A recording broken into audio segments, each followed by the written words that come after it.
And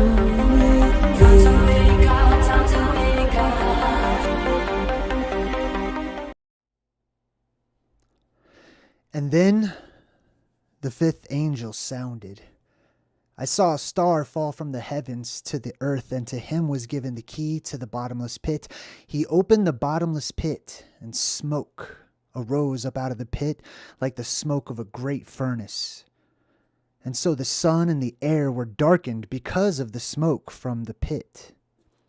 Then out of the smoke locusts came upon the earth, and to them was given power, as the scorpions of the earth have power.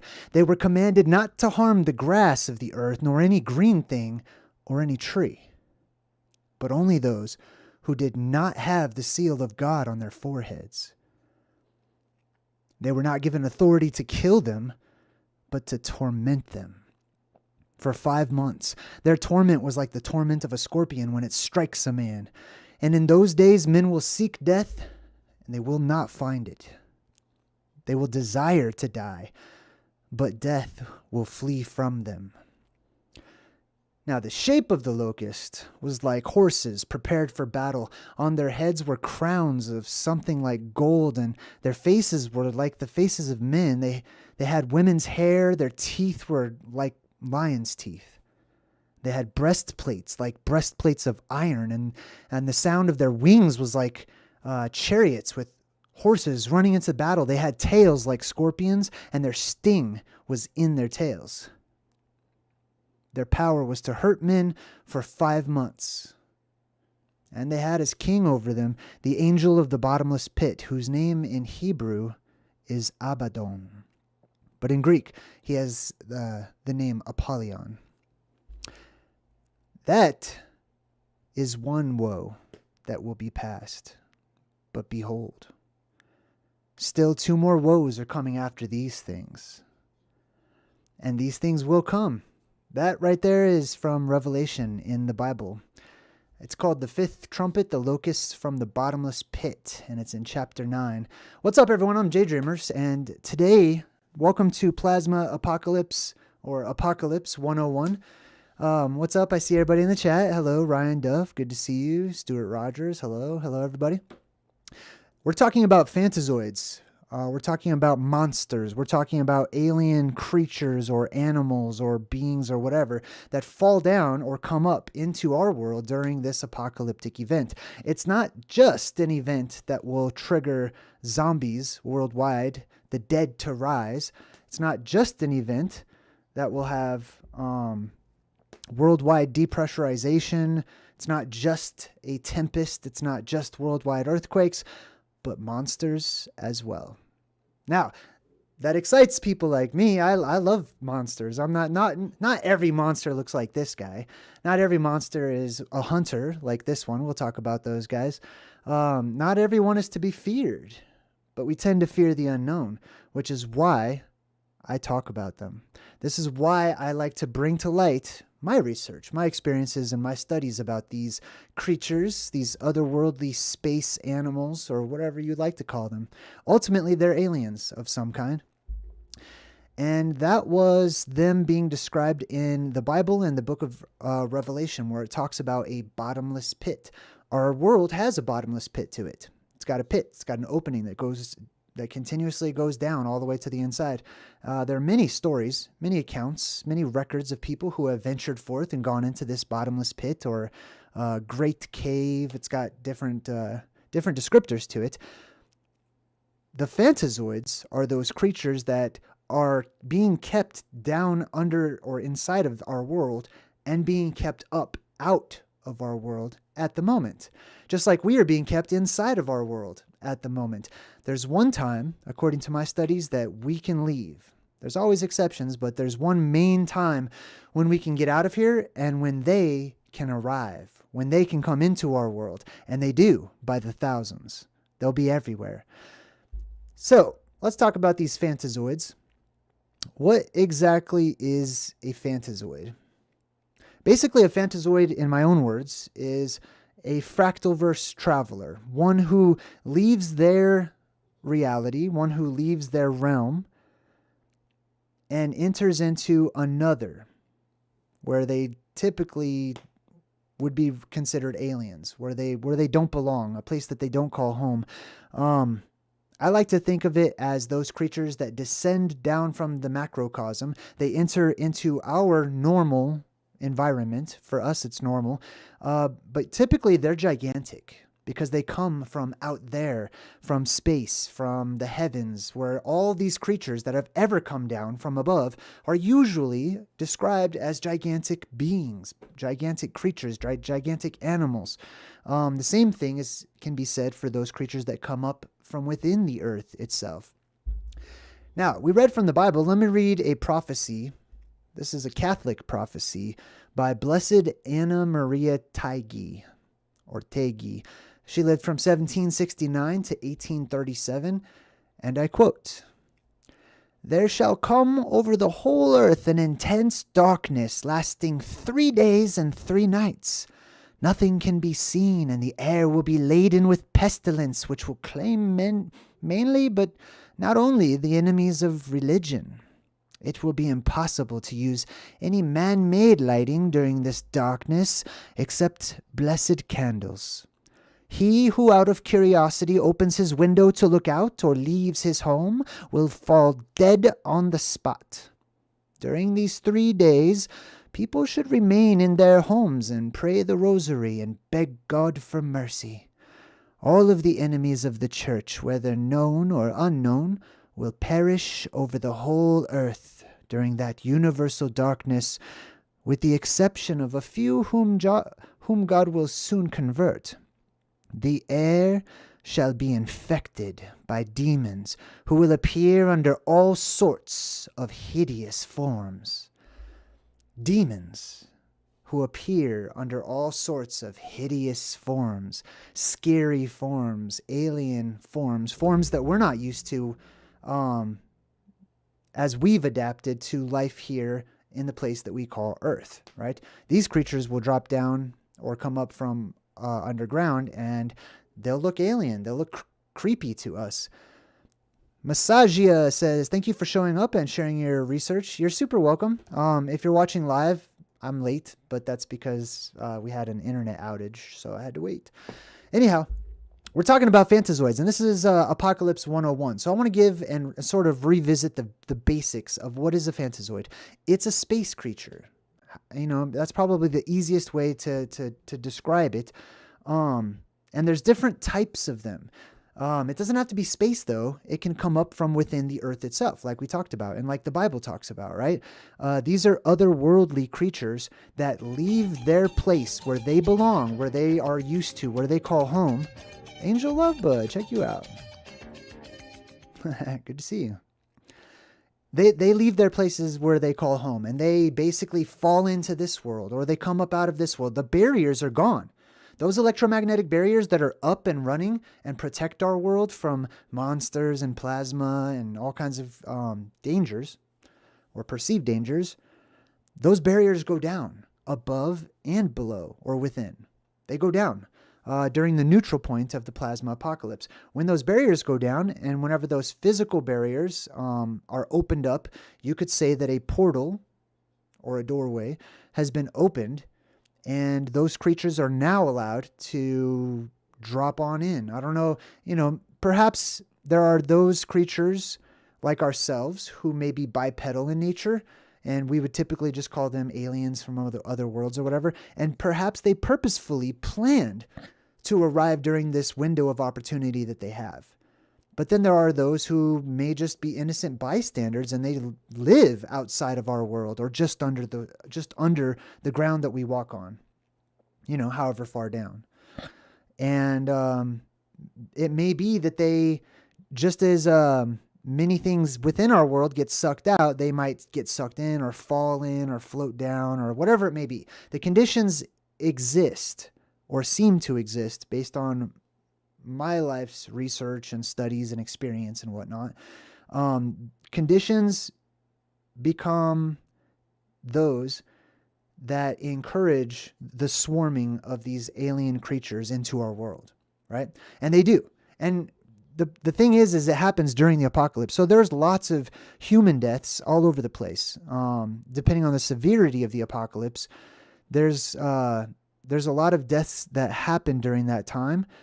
And then you have this influx of monsters, and the entire reality of our world and our existence becomes something that we can only relate to in movies and books and stories, myths, legends, old wives' tales, things that we've heard, things that we never really believed in or gave much credence to.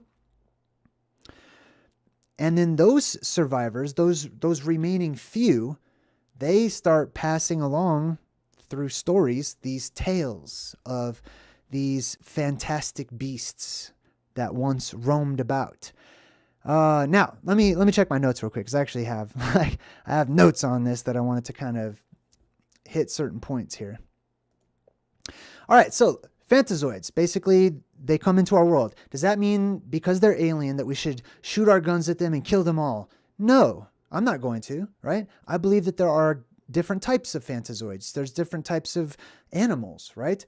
That doesn't mean I'm going to kill every animal I see just because it's not human, right? So there's good ones, there's really bad ones, and then there's everywhere in between, I believe. But there's different types and different classes. I've labeled them on my website under the Fantazoid webpage. Let's see. We're going to talk about, we talked about what is a fantasoid. It's a fractalverse traveler. It's an invader, basically. Either purposefully or accidentally. It doesn't matter. What else? Oh, I want to talk about real quick. I like this concept that the ancient knights of old, when you see them wearing this fully metal armor and stuff, these knights of old could not have used that armor to fight other human beings. Like, it would not be practical. They would easily die because it's so difficult to move. It's so difficult to see. The only way that I see that it's practical is if these knights and these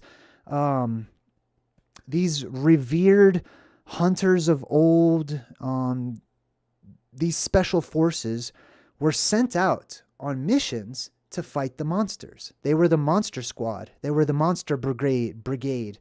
That their entire little section was created specifically to go hunt these things down, to get rid of them, because they were seen as aliens. They were seen as a nuisance, and sometimes for good reason too. And you got to think, these creatures come up from within the earth, or they fall down from above, and they're out of their element.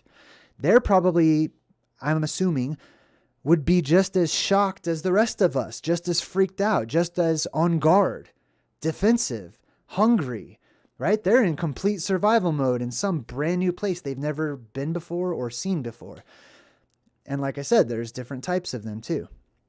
So I think that the ancient samurai and these other special forces that wore this really tough kind of heavy, super heavy armor, usually and typically metallic.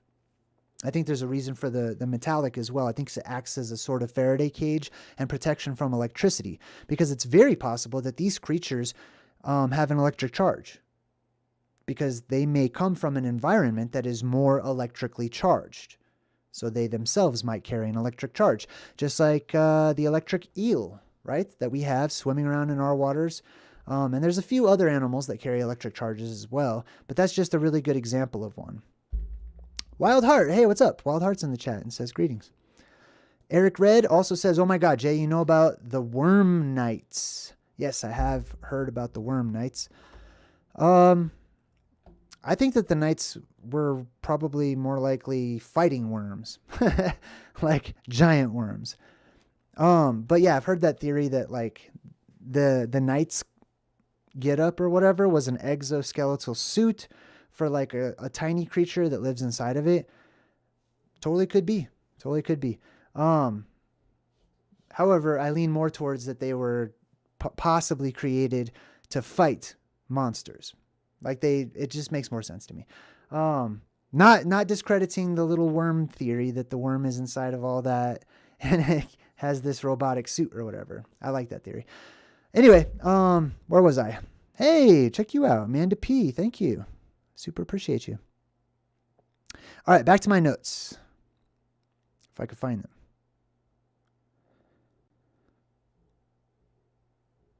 There we go. All right, we talked about what is a fantasoid. Oh, there's also to consider, okay?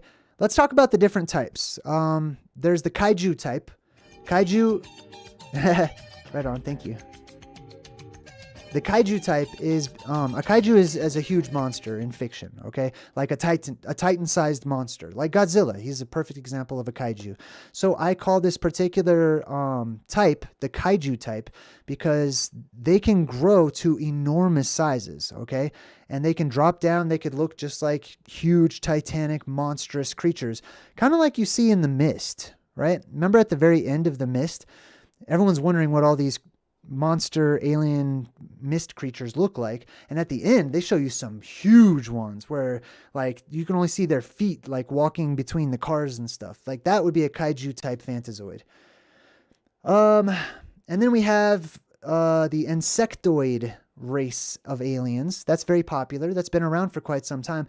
I find it funny that so many people in the alien community, like they tend to pick their favorite version of an alien and kind of stick with it or whatever, like that's all of them or whatnot.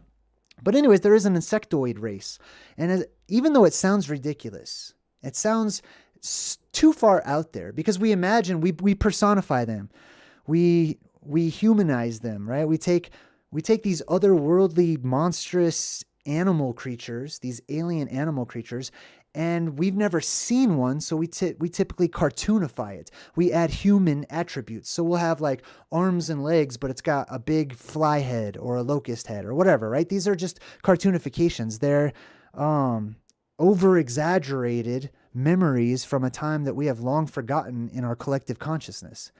But they're there. They're still there, right?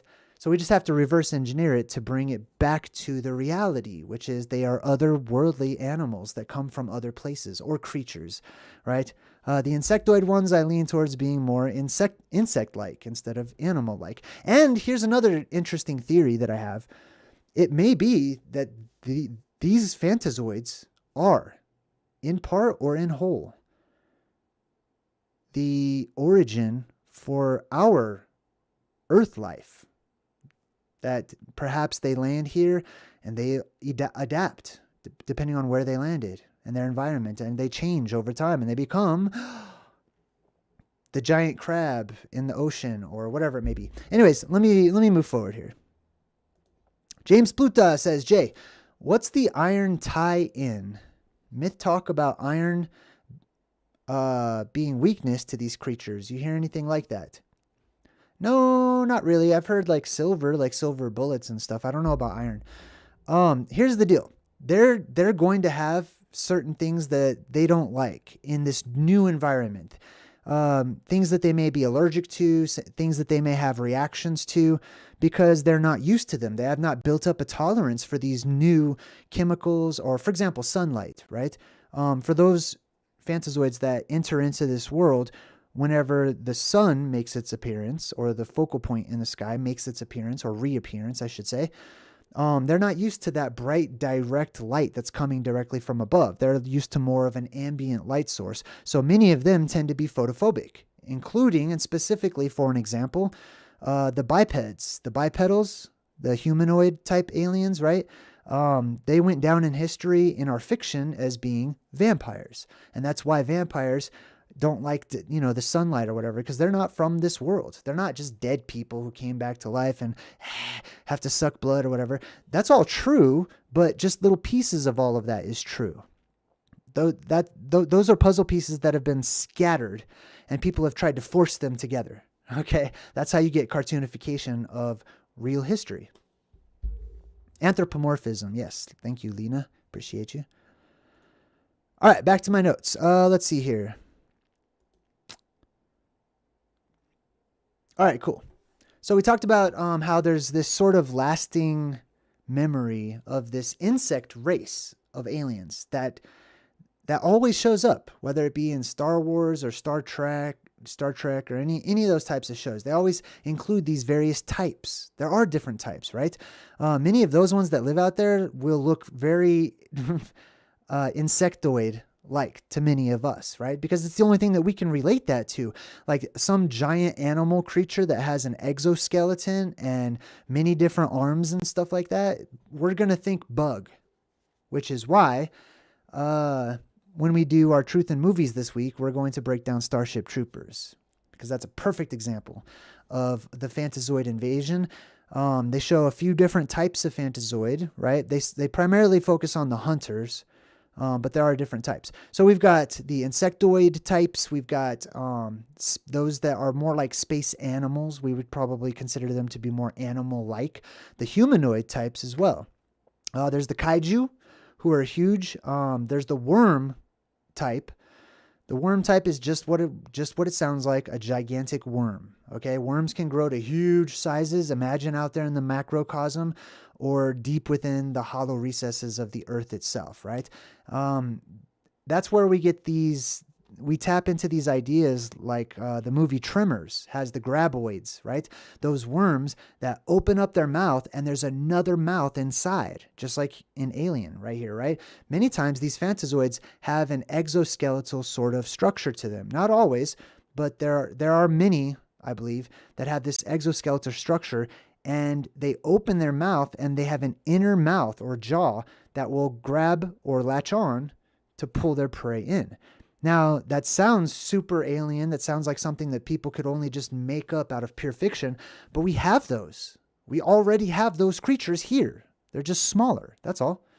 You know, some of them are probably like, 1-2 feet long or whatever in the ocean. They're there.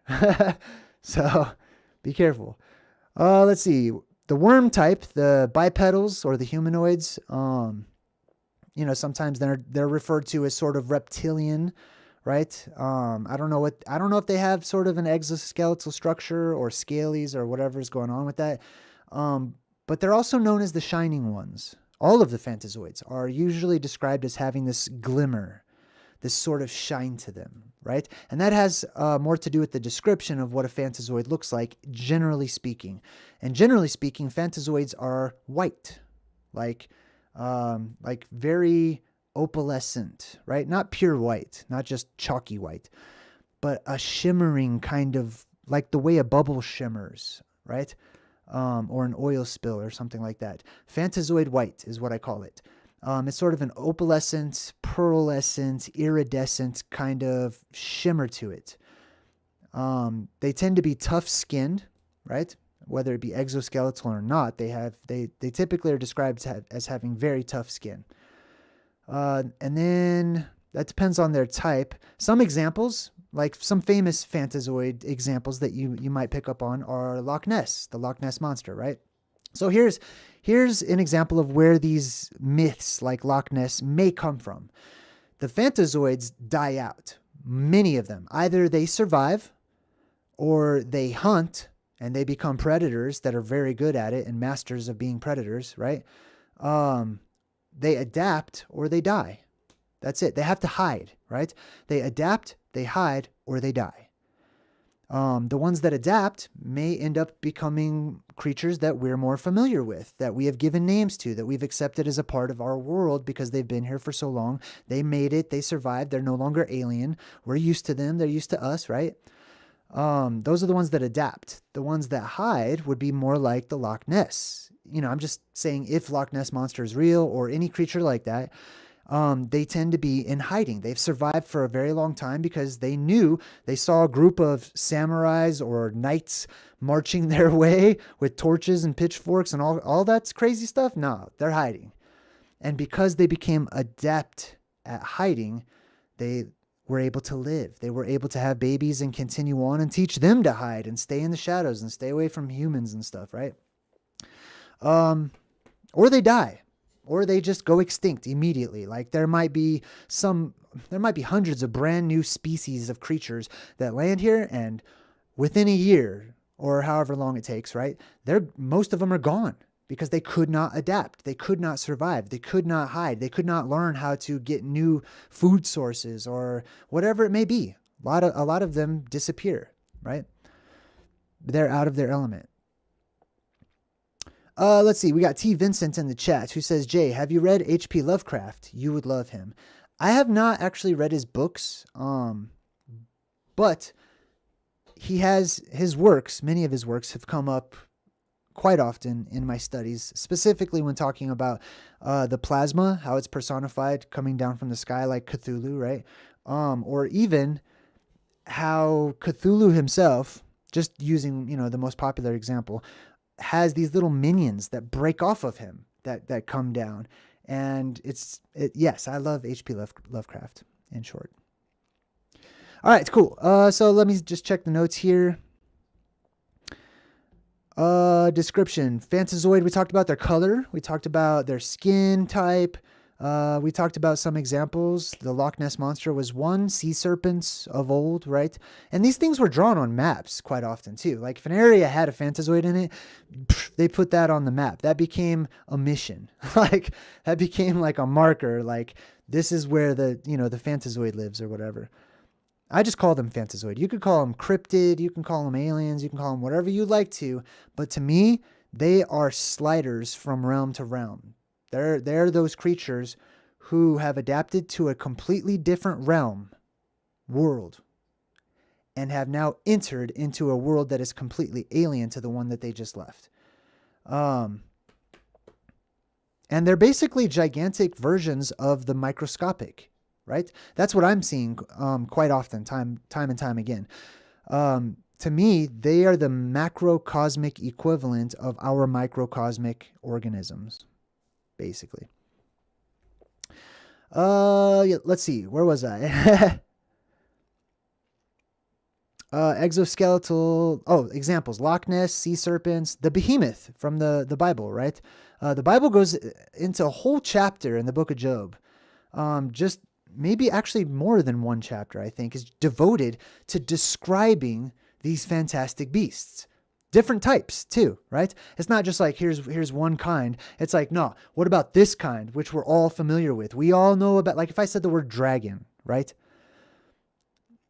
It would be like that. It would be like trying to describe a dragon if it was commonplace to someone who's never heard of a dragon. And you're like, oh, the dragon has scales, it's tough, here's how you defeat it. You know what I mean? All that kind of stuff. So the Bible goes into great detail describing these monsters. And by the way, I use the term monster affectionately. I don't use it as a derogatory term, just indicating that they're all bad or that they're all ugly or that they're all whatever. Monster is almost the same word as whale, right? Monstrous, giants, gigantic creatures, gigantic animals. The behemoth, the leviathan, the Mongolian death worm, dinosaurs. I mean, let's not leave that out. Like, it's very, very, very possible that the concept or the cartoonification of what we call dinosaurs is really just a whole bunch of dead debris of all these monsters or aliens or fantasoids or whatever that didn't make it, right? And their bones and their bodies sank down during the liquefaction of this worldwide earthquakes that cause the ground to become more liquidy, right? Sort of like quicksand. And many of them don't make it. So we don't find a lot of like their dinosaur bones and stuff just sitting around on top on the surface or whatever, because they scattered. Once they landed, they scattered. Let's talk about how they land, right? Given the current paradigm and given the current modern cosmology of the world, you would imagine that if an alien animal somehow was able to survive the vacuum of space, like the tardigrade, by the way, which I feel like the tardigrade is definitely, like, there's a space tardigrade. Like, I want there to be, and I think that there may be. So I'm wishing that into existence because I think they're awesome. But let's say there's a huge giant tardigrade like the caterpillar in Alice in Wonderland, right? Let's say that was a tardigrade. And it's able to breathe or survive or whatever, and it falls towards our planet, right? I know in your head you have to imagine that it's falling or it's driving a spaceship or whatever, right? But that might not be the case. It might live outside of our world. It might just be walking around on the roof, you know what I mean? And then a big hole opens up and it's like, oh man, and it falls in. Anyways, in our mind, we would imagine gravity like pulling it and it would smash into the ground and it would just be dead. But what if that's not the case? What if conditions in this world change temporarily that allow objects and creatures to float, right? Or maybe there's some sort of a weakened gravitational force that allows them to simply just float on down, and they land. They do the little superhero landing or whatever, and they're fine. They're okay. That's a possibility. Obviously, if they're coming up from within the Earth, we could attribute that to them crawling or however they get up or whatever. But yeah. Angel Lovebud says, yep, dinosaurs for sure. All right, where was I? Let's see. Yeah, I think that a lot of the ones that make it, I believe that they adapt, right? I think many of them come in, they're basically colorless or colorful, many different shimmering colors or whatever, but all in all, they're sort of a gray, dull, sort of a white, pasty color.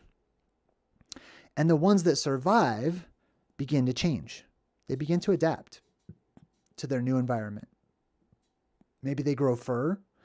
Maybe they, their bodies change a little over time and, they have babies that are adapting and stuff to the new environment or whatnot. So they may change colors, right? Depending on where they are or whatever, they may change colors. They may grow hair or fur, and they definitely, I believe, start to shrink. Usually, generally, the first generation will be humongous, gigantic, depending on which cataclysm you're in, I think. But as the pressure builds back up in our world and the electromagnetic barrier has gone back up to pressurize our world and keep it contained, everything inside that world becomes pressurized. And that pressure pushes in on all sides. The gravitational force or whatever it is increasing over time, getting stronger and stronger. The pressure increases over time. There's less and less freedom to move about because the population increases. Eric the Dude, what's up, man? Welcome to my channel. They shrink, basically. Okay, these creatures end up shrinking over time, right? Whenever the pressure is relieved and everything, we grow. Humanity, animals, plants, and everything will grow to gigantic proportions. But once the pressure starts to build up again, then things start to get a little smaller and smaller and smaller over time until the pressure is released once more. So yeah, they may change their appearance over time. We talked about the knights and the samurai. Also the TV show The Witcher, or the series The Witcher. I think that's on Netflix maybe. I forgot. But that's what The Witcher is all about. The Witcher is basically like a special class of humanoid or whatever, citizen, I don't know, whatever you want to call him. He's a hunter. He's a monster hunter. He's out there to go find monsters, fantasoids, things that are seen as a nuisance to this world, and kill them. Now, those ones that are not seen as a nuisance are usually, we work with them, I would say, and end up, unfortunately, enslaving many of them, like elephants, right? I mean, look at an elephant, right? Come on. Right. I know maybe for many of you, it might be hard to imagine space elephants or whatever, but that's not a far leap for myself. Elephants look to me like freaking aliens. They look alien. They don't look terrestrial or anything. They look weird. Giraffes, all those weird creatures. And I did one about the elephant, actually. I'm going to do another one about rhinoceri, however you want to say it. Probably, I don't know. I might do giraffe. Giraffe is just way out there, man. That's insane. Where was I? Oh, it's talking about The Witcher, right? These elite forces, they go out on these special monster squads to go kill the monsters, to go take care of business, because this is survival mode, okay? And there's a hunter class. You have to be very careful of the hunter class. So, for example, I think that the hunter class is being described in the book of Revelation. I don't think that they are actual locusts, but hey, you know what? They very well could be. They could be. I've seen pictures of locusts that were gigantic, like a foot long, like huge, scary looking gigantic bugs, man. And they can grow to incredible sizes, and it does not take long. Just change the conditions slightly, and boom. Life can get real big real quick. Cypher No One says, JayDreamerZ, Love and Monsters is literally about fantasoids falling out of the sky. They just cover it differently in the movie by saying a meteor mutates them. Yeah, right? I love that movie. That's a really good example of one too. Love and Monsters. But these things have survived our collective subconscious for a long time. All right. Anyways, let me. I think that was it as far as that goes. Let me just double check. Space animals, basically, they're space creatures, space animals, whatever you like to call it. A lot of times they look like this guy right here. This would be like the hunter class. This is what I call, like a hellhound or a devil dog. The ones that sort of move about. They have like 4 legs, but they walk on all 4 of them or whatever. But they're hunters, just like in the movies. Of that one from like A Quiet Place or whatever that movie was is a great example of one. And then there's also where's the other examples?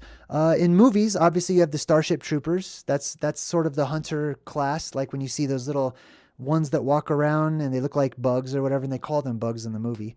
A Quiet Place has the hunter class featured prominently. Kong Skull Island has all kinds of different ones. They're also in like Star Trek and stuff like that, Star Wars. The movie Tremors, Gremlins.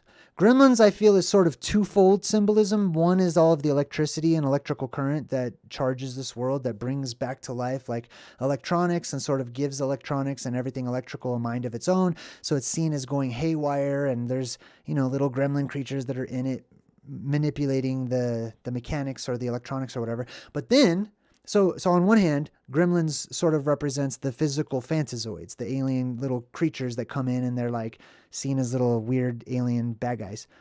But on the other hand, it represents the energy influx that's just bringing to life and causing all of these machines and computers and stuff to sort of have a life of their own and to not do what they're programmed to do or function to do, because now they have free will. What are some other good examples? The Thing. Ooh, The Thing is a really good example, not just of fantasoids, but of the T-virus that the fantasoids, that some of them may carry. Now, I call it a virus, but that might not be what it is. Some of these creatures might reproduce by infecting you with their young and allowing their young to live inside of you. I'm just saying. That's a very strong possibility. So I could see why they sent out the samurais and the knights and stuff, right? And they didn't want to get touched by one, because screw that. What else?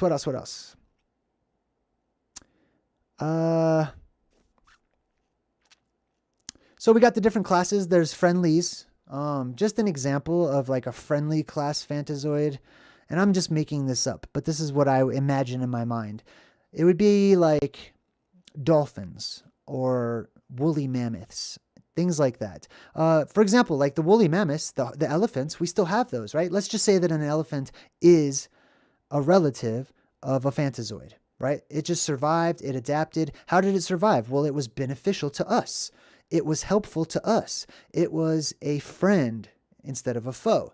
And it was useful. So we were able to use this gigantic, massive creature to help us to move heavy objects or whatever it may be. And so we allowed it to live, and it had a place. And then it started to die off and stuff, because it's still unique in the world. And unfortunately, those things that are unique in the world are hunted by the infected of the world, I'll just say.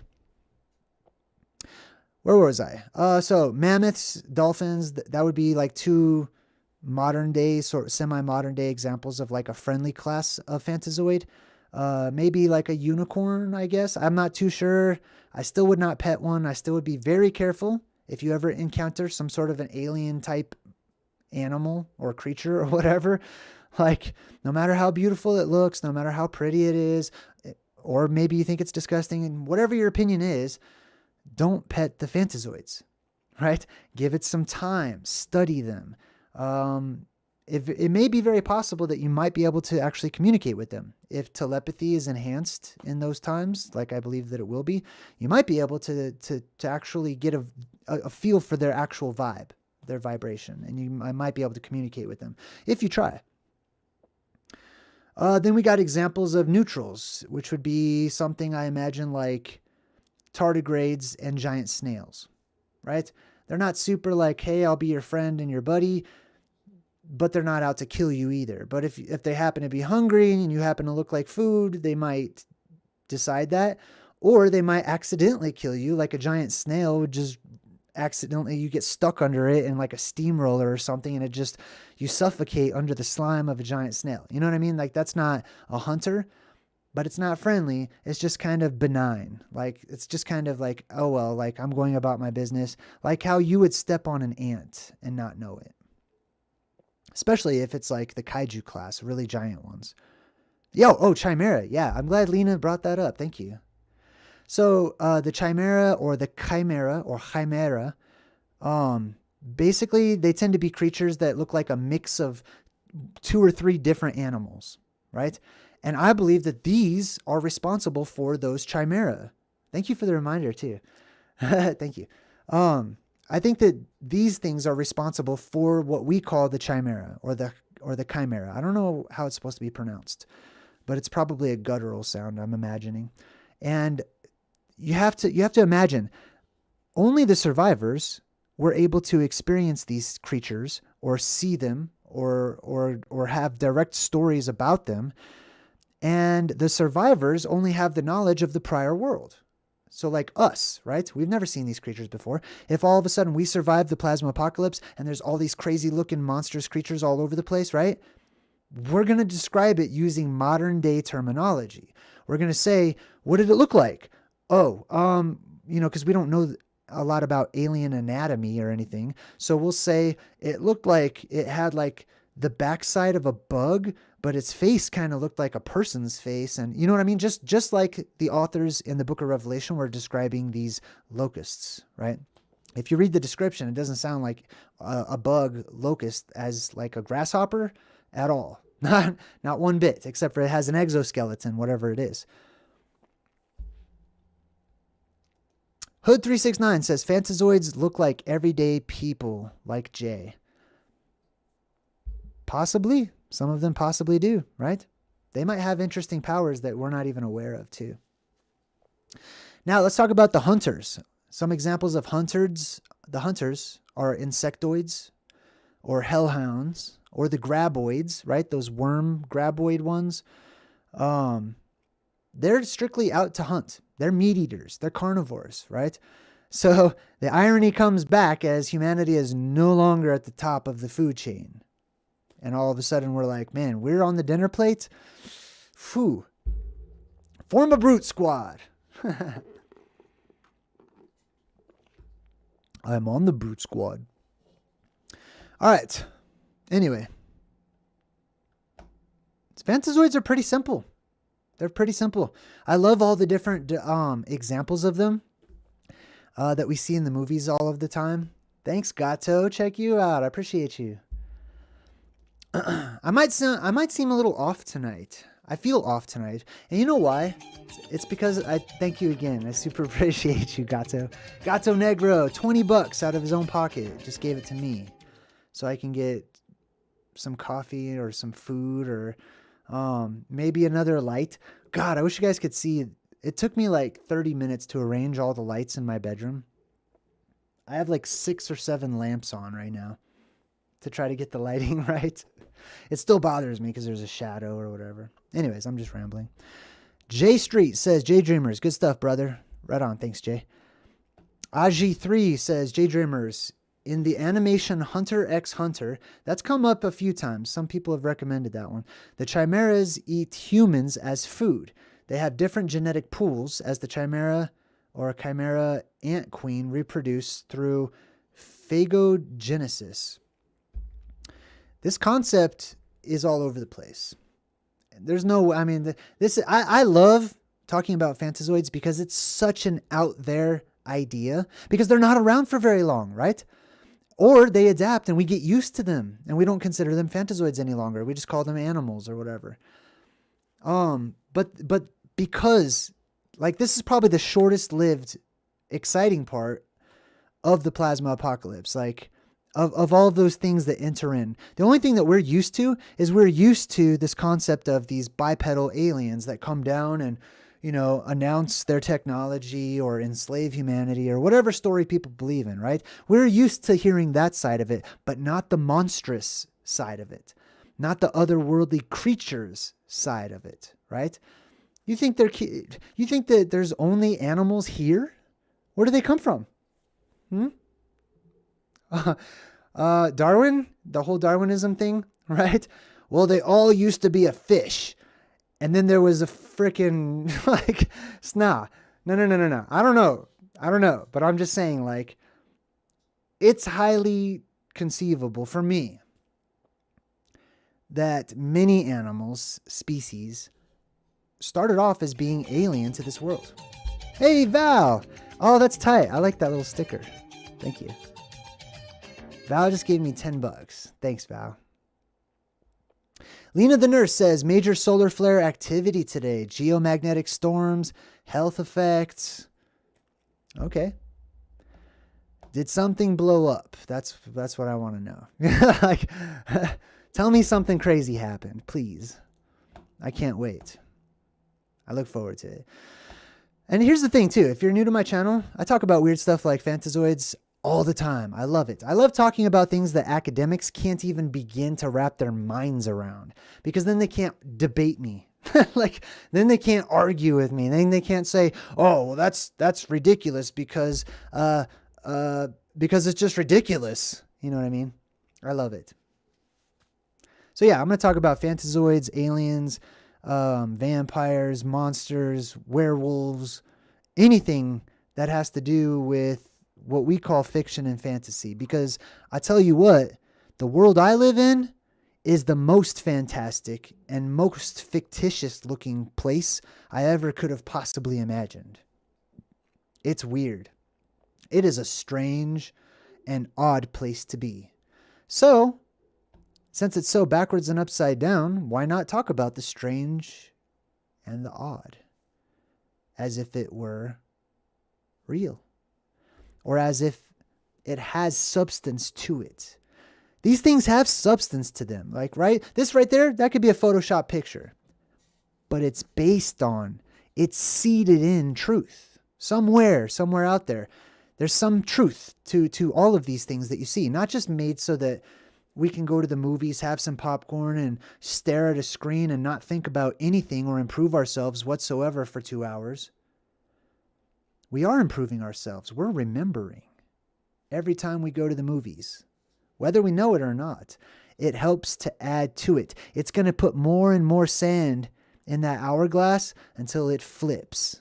I just made up that analogy. I don't even know if that's a real analogy or not, but that sounded good. Sounded good to me. Where is everybody? Oh, I messed up the chat. Hold on. Please rant on vampires. Okay, so vampires. I like it when people ask questions. That helps me more, right? Because I get to say anything. But vampires are fantasoids.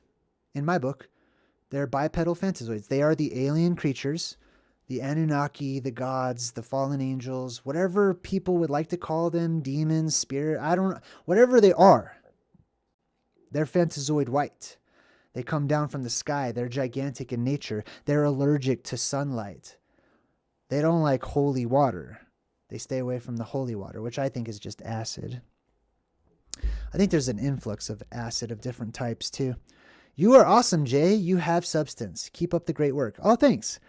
I appreciate that on days like today, because sometimes I don't feel like I have much substance. But that's my deal, you know. Sometimes I get sad, sometimes I get depressed, or sometimes I get a lot of anxiety. Oh my God. Like, I went out today. I'm just going to detour real quick. I went out today to the gas station. I don't even remember where I went. Oh, I had breakfast. Yeah, that's right. So anyways, I went out to have breakfast today because I had to get out of this house because everything's all packed. I'm trying to pack stuff. I have a lot of anxiety. But then I started talking to myself.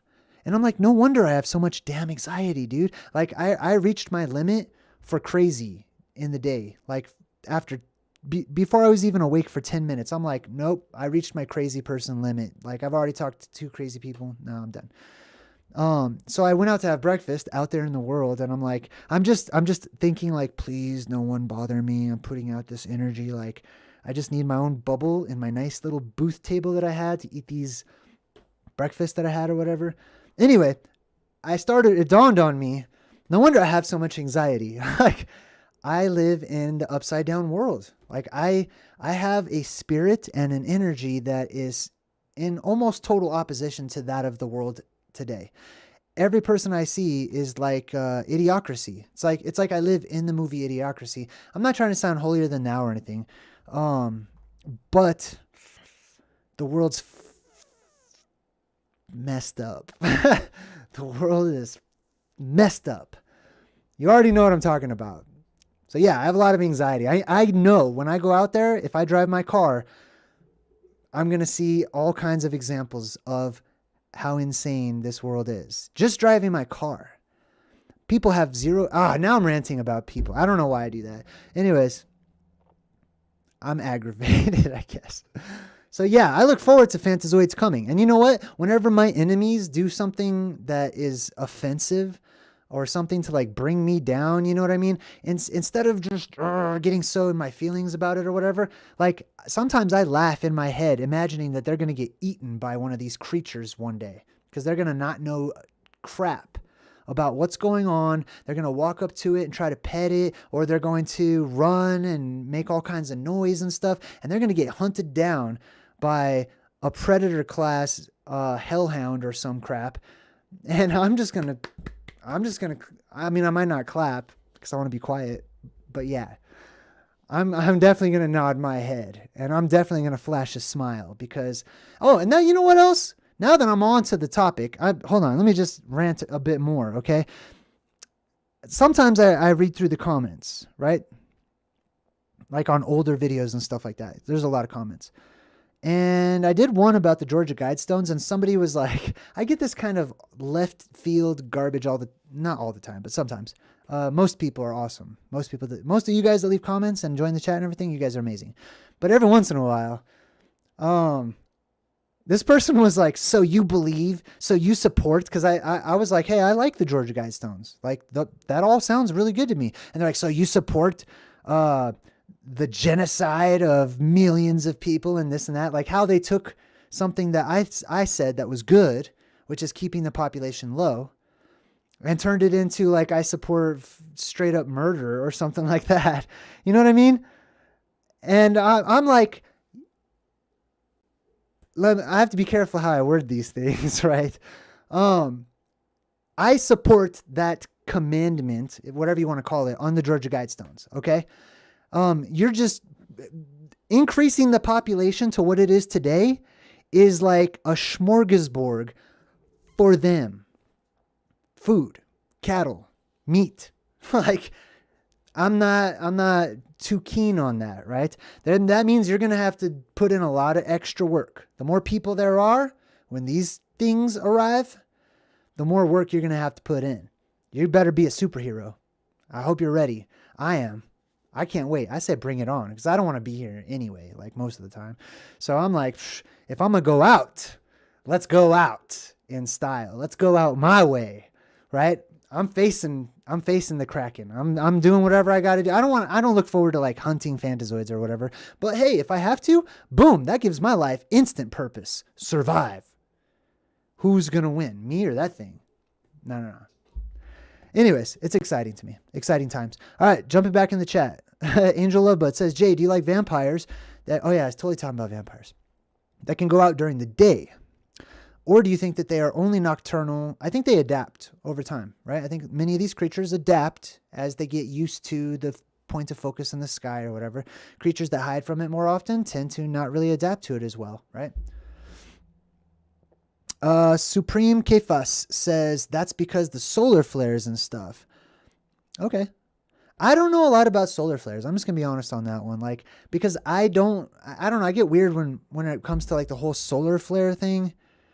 Only because I have a totally different cosmology. I don't see the sun as being out there in space and it's got little flares and there's space weather and all this weird shit. Excuse my language. Nah. So I don't know a lot about solar flares. I haven't looked into it, but I would have to incorporate that into my current cosmology. You know what I mean? Because everything else is looking pretty bogus the more I look at it. Full Range of Emotions says, that's why we love you. Aw. Oh, no, that's not your name. J Street.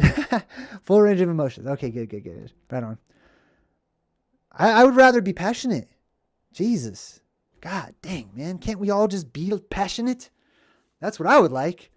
I want to do something. Let's do something, man. This world's boring. Jesus. Lisa Post says, JayDreamerZ, in my own bubble right now too. I 100% agree. Toxic energy everywhere you go. I know, it's like slime. It's like walking through the swamp of sadness out there. I can't stand it. I hate it. But that makes us shine all the more, doesn't it? We'll save all the hopeful, happy things for Friday when we do the Sylvan Lining episode and we bring the Sylvan Lining back to JayDreamerZ. What else? I'm in the chat. Oh yeah, I was talking about the Georgia Guidestones. That's right. So yeah, I'm all in favor of keeping the population low. Okay, for many reasons. Not just because you're making food for these hunter fantasoids and stuff that will spit you with blue acid out of their face or whatever. I don't know if they do that. But because it seems like the greater the population gets, the more I don't like the population. So yeah, I'm all in favor of little communities, tribes, keeping the population low. I can't stand that there's so many people out there. I don't even care if they lie about overpopulation or whatever. In my experience, through these eyes, it's too many. There's too many. And if something were to happen to everyone through some sort of natural means, cosmically speaking, I'm not opposed to that. Even if it means I gotta go. I accept. That's fair. That's fair. But yeah, please, please, please. Like, hurry the front door up. Belinda. Hey, what's up, Belinda? Says hi. Hello. Paul Stapleton says, JayDreamerZ, I am pure potentiality actualized. Nice. That sounds great. I love that.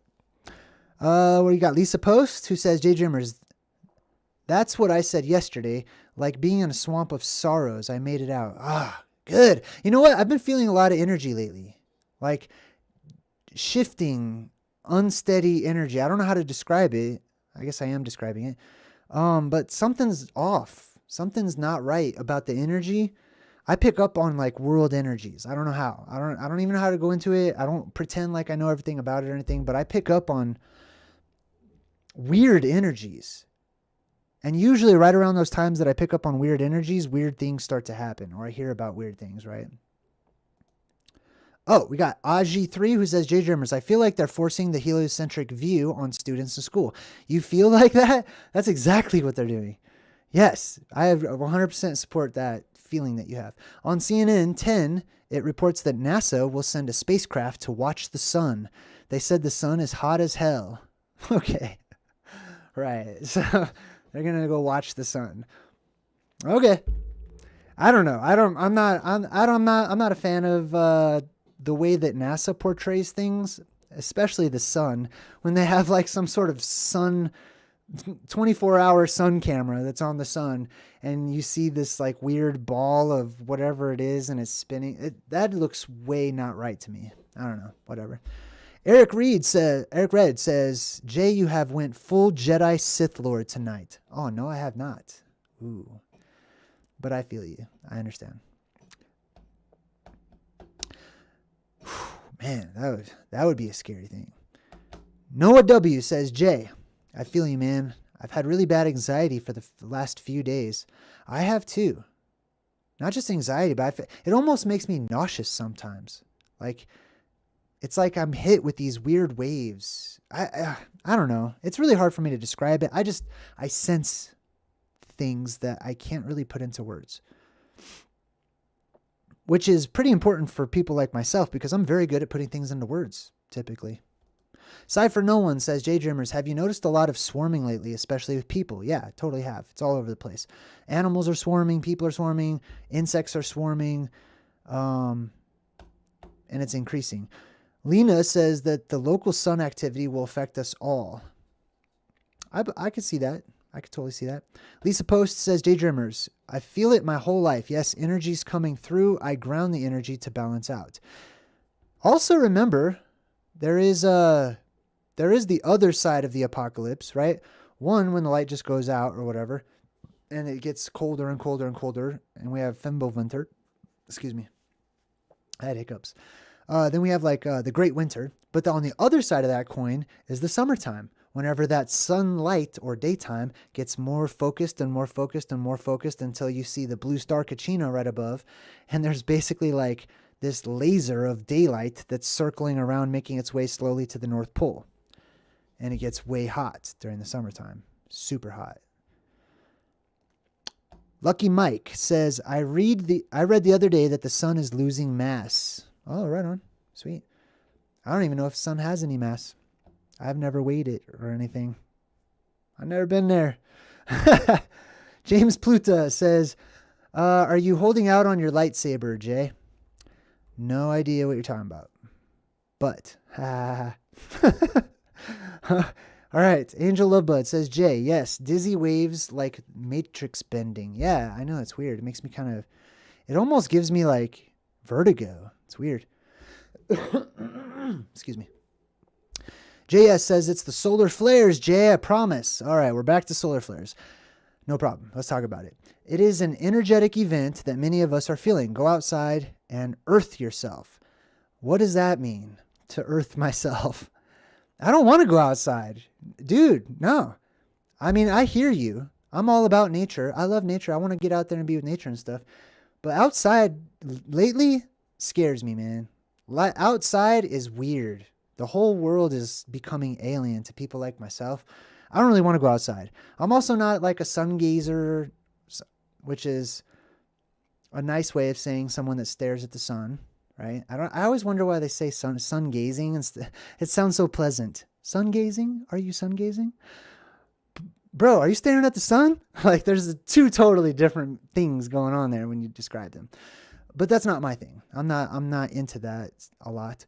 I don't feel very comfortable with sunlight. I don't really like it that much. I like the sunlight after it's already gone away, like dusk. I love dusk.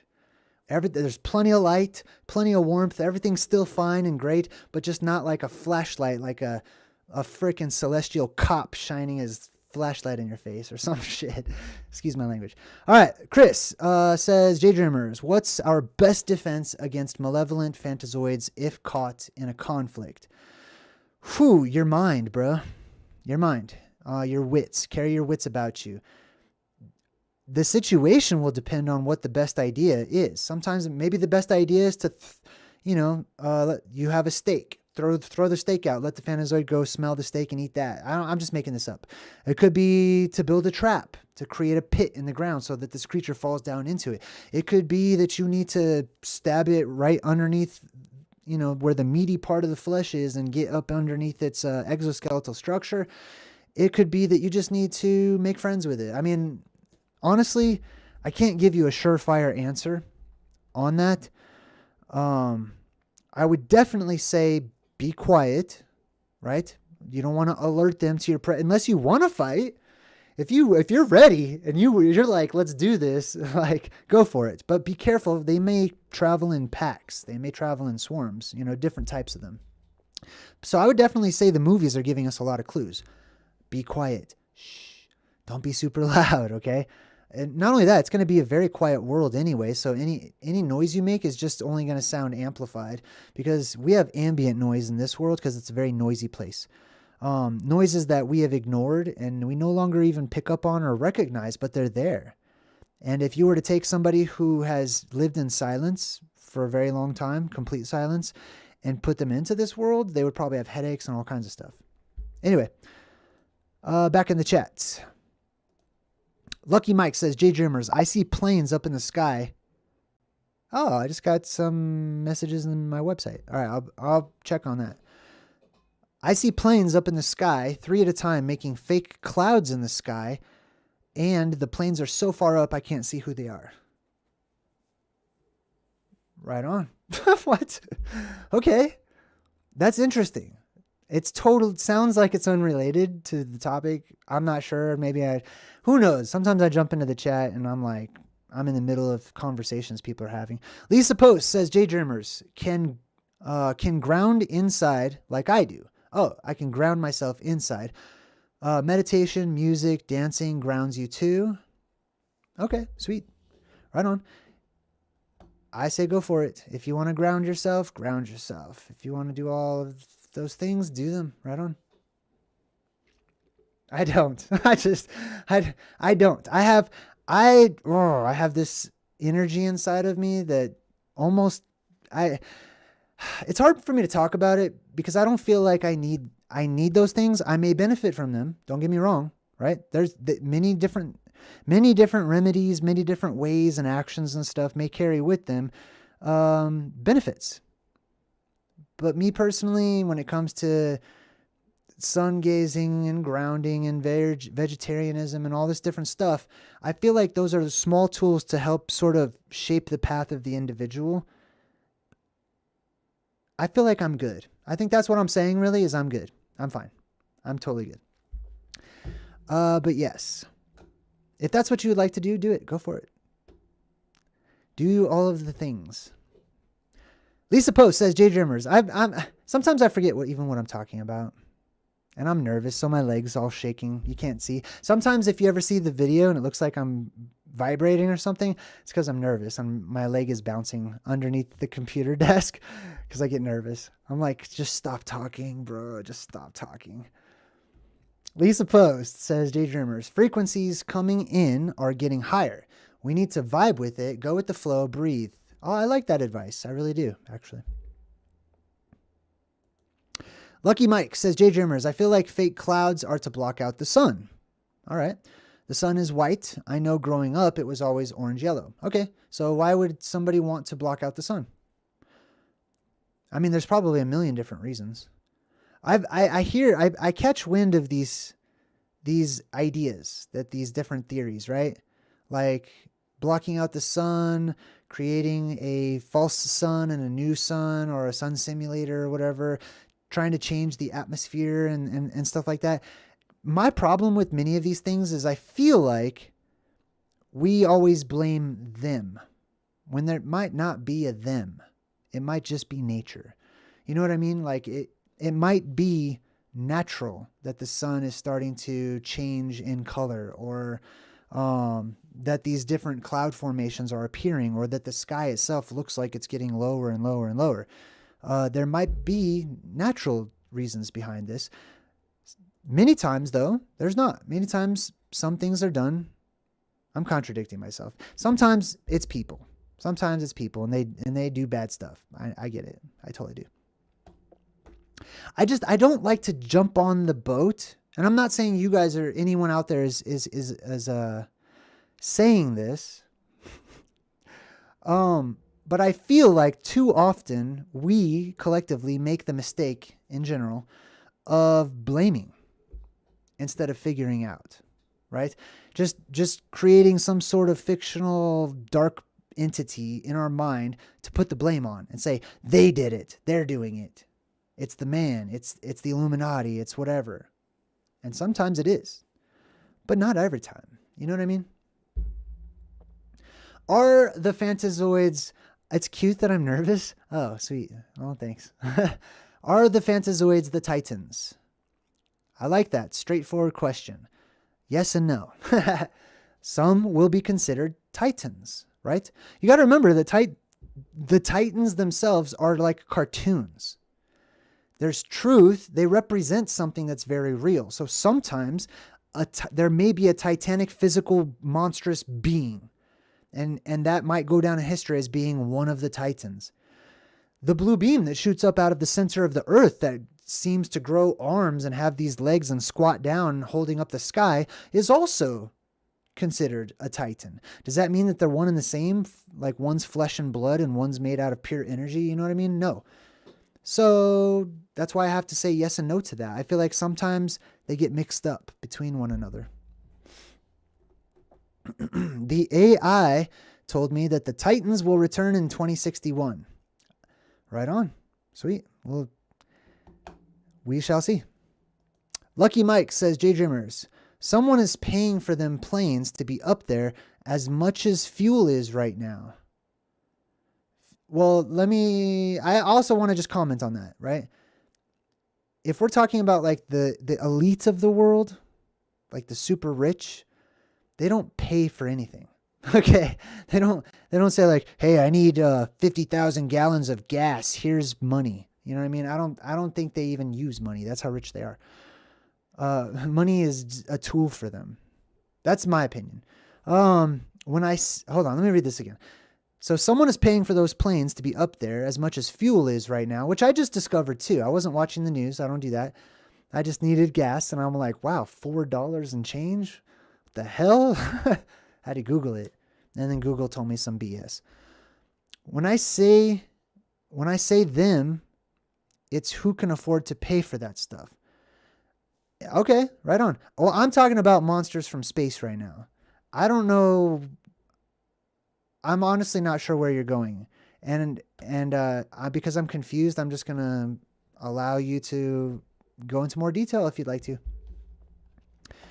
Monsters from space. Anyways, Phil 12K says there is a kid series from the 2000s Jimmy Neutron where people manipulate the weather to block the sun.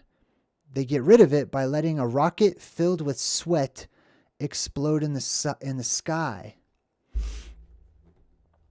I'm having problems understanding the comments today. Hold on. Oh, we're talking about weather manipulation. Okay, sweet. All right, well, let's do this. Let's not talk about weather manipulation right now. Let's talk about monsters. Let's talk about aliens. Let's talk about anything that is semi-related to what I'm talking about. If you're going to get my attention, you want to talk about all that kind of stuff in the chat with each other, totally fine. But if you're going to type in Jay, and I'm going to take time to respond, please, everybody, this is for everybody in the whole future. I'm not picking on anyone in the chat. Please be relevant or semi-relevant. Unless I'm just like, screw it, let's just go off topic. You know what I mean? Because it's hard for me to switch gears. You're thinking one thing on the other end, like on the phone or whatever, and you're like, oh man, 9/11 or whatever it may be. And I'm like, not on that gear. I'm in a different gear. You know what I mean? So I have to like shift gears and try to refigure out like, wait, where are we? What are we talking about? What's going on? And it's totally fine. It's totally fine. People just like to make a conversation. I get it. And people are so excited to be around other people who are actually willing to listen or talk about strange and out there concepts that many times people are just like, here, how about this? Oh my God, what about this? Oh my God, here, I have a whole dinner plate. Take all this too. And they want to get it out because I understand you're pent up, man. You got a lot of stuff inside of you can't just talk about with regular people. And I'm an irregular people. So you're like, everyone wants to throw it all my way. See, that kind of reminds me like, I've had a few friends / acquaintances or whatever, and it always breaks my heart. I'm going to share a little personal thing with you guys. But whenever I have like someone that I consider to be a friend, I have like almost, it's sad, but I have like no real actual friends like in real life. I know many of you are probably like, what? You're awesome. You're JayDreamerZ or whatever, but I'm very reclusive and I don't really like people that much. I'm just gonna be honest. Like, I really don't like most people. Like, I love them. I will love them. I will be affectionate to them and understanding and kind and patient and stuff. But I don't get out a lot, which sucks. And I sometimes I miss my younger days, I guess, when I did get out and have fun and do stupid things or whatever. And just had a blast. But I don't do that a lot. Unfortunately. What am I talking about? Why am I talking about any of that? I forgot. I painted myself into a damn corner. All right. God, I get off topic so easily. I also feel very emotional. All right, what was I talking about? Let me jump in the chat. I have to change the subject. I love putting a comment up there whenever I want to change the subject. So anyways, yeah, #relevant. Oh, that's right, because somebody was like talking about planes and weather manipulation and all that type of stuff. Okay, like tie it in. You got to build a bridge, right? With me, that's what works. If you want my attention, that's where I was going with the other story too. So a couple of these acquaintances over time, many of them actually, ended up instead of like, if they have my phone number, which I used to give my phone number out, not anymore, or my email address or whatever, instead of like reaching out like, yo, Jay, what's up, man? What are you up to today? How's it going? How do you feel? How's life? How's that thing, or bro, this is amazing. And actually just have regular conversation with me. That would have made me feel so good. Welcome, Robber.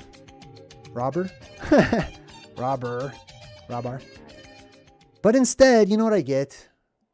You know what I have had a lot of?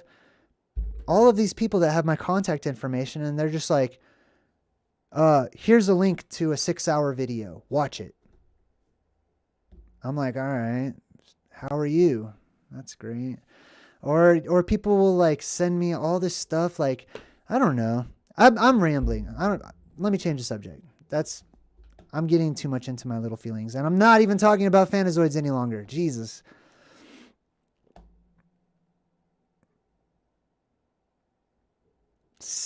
Nah. Okay, where was I? Let me see. Belinda, thank you. Thank God. Well, we like you. Okay, sweet. Right on. My emotionality. Thank you, Massagia. Let's see. KT, thank you. Super appreciate it. Hydro Bear says, JayDreamerZ, I have started to be able to communicate with animals like never before. Okay, so that's totally relevant. Thank you. I have all these animals that are starting to come to my presence. I just recently, last week, now have a swan. Oh, right on. Cool. See, that's another thing too. Like, for example, my son, we're talking about telepathy, by the way, which is relevant because I believe that during the time that the fantasoid or space animals come into our world and emerge from the world or whatever, and swarm the world or invade the world or whatever, like I said, it may be that energy is amplified to such a degree that telepathy is essentially almost forced onto people and creatures. So yes, talking to animals, definitely there's a connection there. See, you see that? This person built a bridge. I love that. They built a bridge, right? They took something they wanted to talk about, built a little bridge out to what I'm already talking about, and pow, I get excited. I'm like, yeah, I love that. All right, anyways. I'm kind of sad. I feel like, I don't know. I like being a nice person. I like being kind. I like being considerate. I like thinking of other people, and I really, really love it whenever that is returned to me. But unfortunately, like when it comes to trying to explain things to people, and there's all these different opinions and personalities and ideas and experiences, and many people are still breaking out of their old molds and stuff. Sometimes whenever I talk about my theories and my ideas and my feelings and stuff like that, sometimes people's feelings get hurt, and it's totally unintentional on my part, but it breaks my heart. It makes me sad. I get sad whenever I see people are hurt.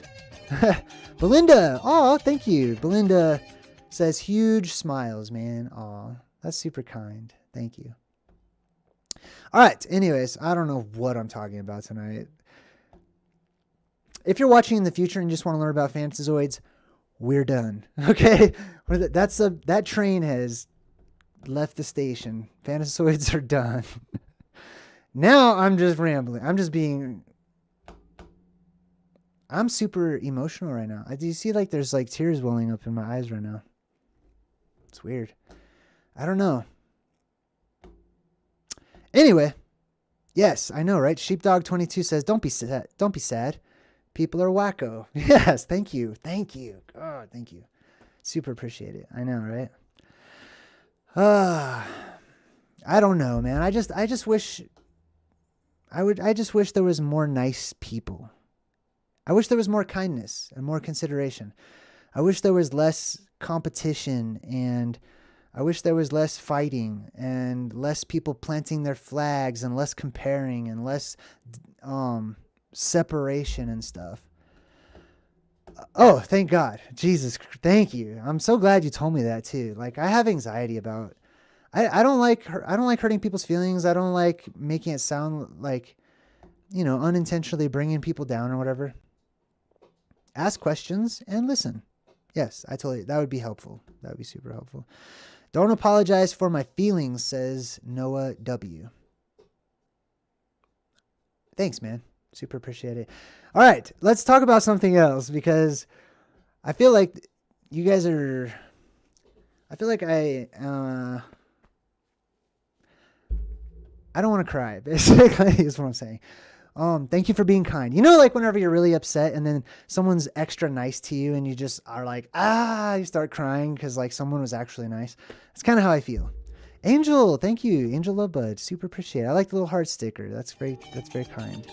You guys are very nice. Why would you say that? What? I'm hiding that comment. Don't say that. What else do we got? Choose your destroyer. Yes. Good point, actually. See, somebody can say some weird stuff like that. That's just a quote from a movie. My brother and I almost entirely speak in movie quotes quite often. That's really weird. I keep looking at my mouth on the video, and like my smile, because of my beard, looks weird. It looks like more like a Joker kind of smile. I don't know. Maybe I'm weird tonight. I'm awkward tonight. I'm sorry. Gato Negro says JayDreamerZ. Back to Fantazoids. Whales, cats, and dolphins. Okay, so I have a theory about cats, okay? As far as cat people, cat creatures like you see in the play or the musical, Cats, right? And cats being depicted as humanoid and very tall and stuff right there. I believe, or it is one of my ongoing theories, that when humanoid creatures have extended lifespans and live for hundreds and hundreds of years, things get really hairy when they get past a certain point in their puberty stage, right? When they start growing their facial, I mean, look at me, right? I'm a good example. To me, all of this hair on my body is weird. That's just me. I like it because it's a part of this vessel that I'm driving around in. I think it's cool. Whatever. I can design it and shape it and all that fun stuff, but it's weird to me personally. Where was I going with that? Okay, but imagine I live to be 1,000 years old. Now, instead of like having a nice little 5 o'clock shadow-ish sort of beard look or whatever. Now, I mean, look at old people, like really old people, right? Their hair starts growing weird places, all kinds of out of weird spots and stuff. Add 1,000 years onto that person's life and see how much hair they start growing out all over the place, right? And then on top of it, imagine that they start to grow horns as well. Because I believe if we were to grow for long enough and live for long enough, Mandy, let me stop talking and thank you. Oh, little Shiba Inu, is that what that is? Or a fox with a little heart? I like that. Angel Lovebud says, yes, Jay, I love your take on elves turning into werewolves. Yes, thank you. Thank you. That's exactly what I meant. I'm rambling so much. God. Anyway, yeah. What do you guys want to talk about? Let me stop. What's on your mind? Massagia says, LOL Jay, say it. Damn it, the niceness. Be true. We love you because you're wearing your heart on your sleeve. Oh, well, hey, thank you. I have so much. I was just talking to my brother earlier because him and I were talking about that one day when those buildings, something happened in one of the eastern states to those buildings, right? And I even told him, like, bro, I literally can't even talk about that, like, on my channel. I can't because I'll be demonetized. All kinds of bad things will happen. I want to, though. Like, I want to so bad. I forgot where I was going with that, too. Somebody reminded me of talking about that day with my brother. Because it's interesting. I hear he's going to do a video on it, too. Belinda Brubaker says, JayDreamerZ, I've listened for years, but you were validated going on my friend Suso's live stream. Oh, you and Suso are buddies. Good. Suso, well, I love Suso. I consider him to be a friend because I actually physically met him in real life and got to know him a little bit and hang out with him. So plus I just like his character. He has a cool character. He's a cool dude. I just want to say that. I like people who have character. That's what I like. I want a band of buddies like I'm going to Mordor and I need like an elf friend. I need a dwarf friend. I need a magician friend or a wizard friend. I need like all these eccentric people. I feel like I'm at home around that kind of setup. Paul Stapleton says, JayDreamerZ, maybe Fantazoids are residents of hell coming back in after being kicked out for a long time. So they come back into the earth for wrath and thus get trapped and have to learn again. I like all of that, Paul. I love all of that. I don't know what you mean by hell though, right? Everyone has their own little concept of heaven or hell or whatever. And that's another thing I want to do. Like, religion has been irritating me for my entire life, and I really want to I want to destroy religion. Like, so watch, somebody's going to play that one sentence over and over and over. I want to destroy religion. JayDreamerZ is the Antichrist, etc. Fine. Like, yeah, that's a whole different topic. And it's one where people have very strong opinions on it. Yeah. Thanks again, Mandy. That made me smile. J Street says, JayDreamerZ, you are literally like the best substitute teacher ever, learning off the books and in the soul.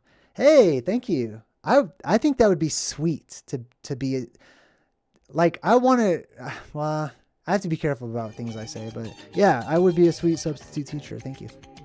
Angel Lovebud says, what is your take on cats? Like the animal, like cats, the animal? I don't have a big take on them. I do believe that cats can, like actual cats, can see into or feel other vibrations than what we're used to, just like so many other animals can. And that's why they tend to be so closely related to the paranormal. Ask my brother about that. He'll probably have a really good answer for you. Lou Key says, Jay, I think I got the elf part covered. Okay, sweet. Lou wants to be the elf on the journey. Well, I'm definitely a wizard. Like, that's if I was going to Mordor, or I don't even know what the place is called, but the fires of Mount Doom to throw the ring in and destroy it or whatever. Oh, Lucky Mike, thank you. I would be the wizard. I feel like I would definitely be something akin to maybe some sort of wizardy type of deal. Don't you just love it whenever I purposefully screw up my own vocabulary? I do that on purpose sometimes, just for fun. Sean P., Living the Truth, says, how's it going, Jay? Hope all is well. Your brother's first show went well. Yeah, I agree. I hope he kicks out another one soon. I like it. Hydro Bear says, JayDreamerZ, like miniature specks of orbs floating around. Almost like miniature scale floating fluorescent things in Avatar. I know exactly what you're talking about. I call those wishes in the Avatar movie. They look like the dandelion things that, you know what I mean? Little dandelion seeds or whatever. And to me, those are wishes. But yeah, the orb thing too. I have had a lot of people sending me little orb deals. I'm not a big fan of the whole orb thing. I believe in orbs. Okay. I definitely believe in like ball lightning and spherical energetic anomalies and stuff like that. But I will tell you, I have seen many, many, many things that look like dust. It's just plain old dust. All right. So often that I am not any longer interested in orbs, unfortunately. Like, I mean, I'm still interested in them, but I'm not interested in seeing what everyone else presents because, God, there's so much of them that just look like dust to me. Jay, you are tentacles down, the king of Fantazoid talk. I like that comment. Not just because it's a compliment, but I like how you said tentacles down. That's very creative. Sand was here. Hell is a perspective. I totally agree. I couldn't agree with you more. This is kind of hellish sometimes. Sometimes it's heavenly. Lucky Mike says, what's your brother's YouTube name? Oh, man. I'm going to get asked this a million times. That's why I want him to do like a whole bunch of videos and stuff so that I don't have to tell his name. It's called Straight Jacket White Rabbit. All one word, no spaces.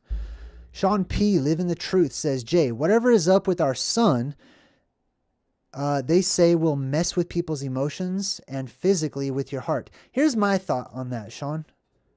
I feel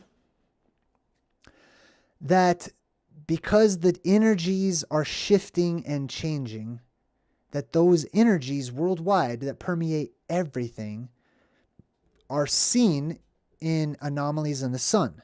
And then when people look at those anomalies in the sun, which is just a reflection of the world's energy, they go, oh, that's an interesting coincidence. There's anomalies in the sun, and now I'm seeing anomalies in myself or in humanity or whatever. But there's something behind the energy that manipulates the sun. And it's connected to the energy that manipulates everything in this world. So what it is, it's a form of omen reading, right? Reading the signs. If you're able to look up at the sun and see an anomaly and you make a connection to humanity, you're learning to read the signs. So, bravo. What's Lou laughing at? Lou Key says, oh, he's talking, that's a private conversation. Belinda says, JayDreamerZ, I remember a few years ago when you had your brother on. Yeah, that's right. We had the real supernatural brothers. Him and I are actually talking about going on a ghost hunt, like a real ghost hunt. He's lining up places. He's really excited to do some more paranormal stuff on his channel. And I would be sort of featured as a little special guest or something. Ew, excuse me. God, I hate that. Jay, do you feel that the sun is electrical? I've never touched it. I don't know. Yeah, I don't know. I feel like possibly. I don't really like the sun, honestly. But if I was to guess, yeah, it could totally be electrical. I know more about what I think the sun is not than what I believe the sun is.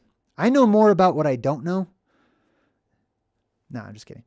I'm just being goofy now. Do I feel the sun's electrical? Yeah, I feel like everything is electrical, essentially. But do I believe that the sun is a spinning, flying, gigantic, self-contained or whatever ball of whatever the hell they're saying that it is? Nah, I'm not a big fan of all that. Aji3 says, JayDreamerZ, give us your insights on character developments and growth. Okay, be a good person. Have more of a giving attitude than a taking attitude. Be selfless instead of selfish. At the same time, be enamored with yourself. Wonder at you and see you in everything that you look at and be connected. Hope that helps. Sean P. Living the Truth says, Jay, do you think it could affect volcanoes? Yeah, the sun is white and hot. I totally agree. And I think the sun's only going to get hotter. I think it's going to turn blue, actually. That's my guess. Jay, do you think that this could affect volcanoes? Yes, totally. It will affect volcanoes. Everything's connected. So if the sun flips out, promise you, you're going to see volcanoes go off. You're going to see earthquakes all over the place. You're going to see weird electrical stuff happening in the sky. You're going to see people freaking out. When one thing changes, everything changes. It's just that, can you see it or not? Lucky Mike says, JayDreamerZ, NASA said they sent a probe, I'm just kidding, a probe into the sun's atmosphere. I don't believe it. I don't know. I have no idea, but the sun is pretty close, I think. So yeah, you might be able to shoot something up there. I have no idea. I also imagine it's extremely hot wherever the sun is.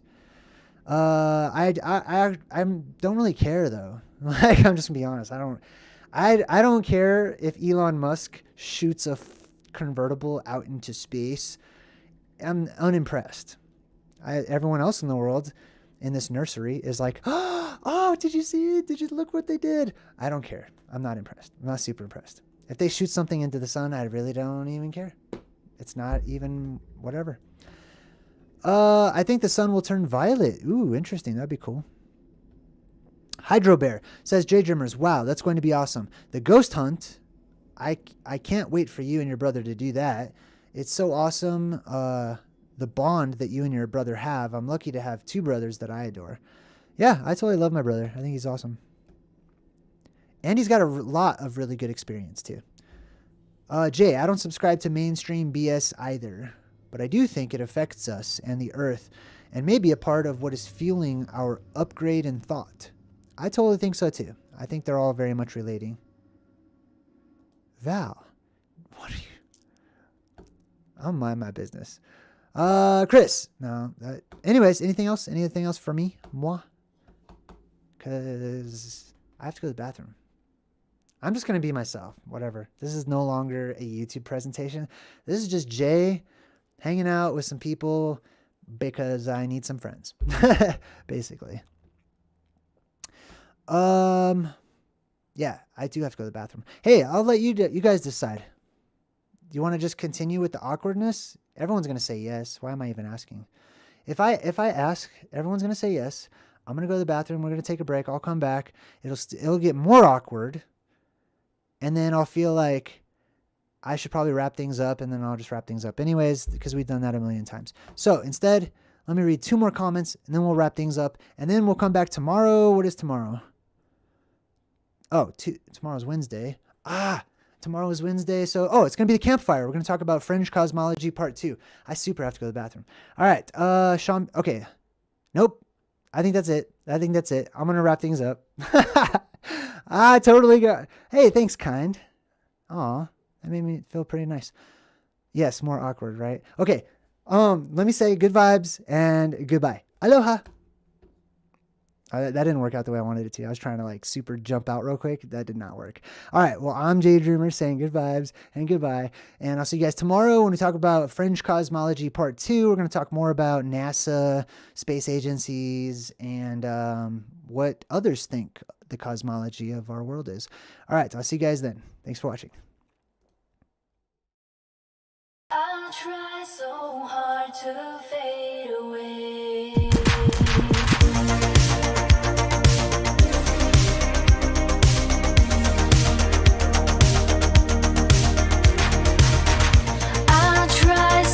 Hard to fade away, but something's forcing me to stay. It'd be easier for me if I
Oh, hi. I'm back. No, I'm not gone. You still here? What are you guys doing? What's up? Hey. So, you want to hang out? Whew. Oh my goodness. Whew. Sometimes, man. Whew. Thank you. Yes. Anyways, took care of what I had to take care of. I drink a lot of coffee. Like before this live stream, I scheduled this live stream to start at 6:15, and then the whole internet just stopped working at like 5:30 or whatever. And I have Comcast, and they're it's insane because they're the only ones that offer like the internet speeds that I have, so I have to have them by default. But they had an outage, and I was already drinking coffee to like get ready for the live stream so I could have some energy. Because my energy was like, And so I drank a bunch of coffee, and then there was an outage. And then I'm like, oh, great. Now I'm going to crash from all that coffee. Then I'm going to do a live stream. So I drank more coffee. Super bad idea. Anyways. Hey, I love you guys too. All right. So let's, I just feel like hanging out for a little bit. For those of you who stuck around. I know, right? Oh my, I know. Yeah, I know. Oh my God. Good luck even talking to a human. If there are humans, like if there even is humans anymore, whatever a human is, I don't know. Humans. Like I use that word a lot when referring to like other people. I use the word human in more of a derogatory sense than I do monster. I say monster affectionately, but I say human with utter disdain. I know, right? Oh, whew, God, I feel so much better. Oh, can you tell? I know some of you guys could tell, like, what was going on there. Yeah, I totally had to. Anyway, I just had so many funny thoughts cross my mind.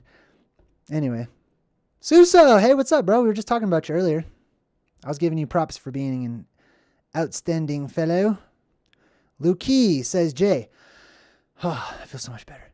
Taking a look at Gajoa Haven, closest place I can see north. Okay. Is that a city? Where is that? Is that in Canada? No, that can't be. That doesn't look Canadian. I don't know. I'm not sure. You know what? Let's talk about that. As far as going to the North Pole, there's a part of me that feels like some people are destined. Destined to survive. Destined to go north, destined to not go north. I feel like some people have a destiny. I feel like everyone does, really. And I like it. I like the idea. Because, I mean, some people just call it divine protection. And I feel sort of divinely protected. I don't know how to really describe that. I know that a lot of people want, like, how do I do this? How do I... What if you're not meant to? You know what I mean? What if you're just straight up not written? It's not written in the script. Like, sorry, some people get crushed by houses. They have to. Some people do. There needs to be someone to fill that role of crushed by a house. Like the Wicked Witch. I have to say like the Wicked Witch, otherwise people might misinterpret what I'm saying. Even though I'm not really speaking allegorically. Michael Rakau says, I love you, man. Ah, I like your picture too. See, some people make bald look awesome. I almost want to be bald. Because all this hair that I have going on, it's weird. The longer I allow my hair to grow out, the more I can relate to women that I've met throughout my life, like my mother or girlfriends of ghosts past or whatever.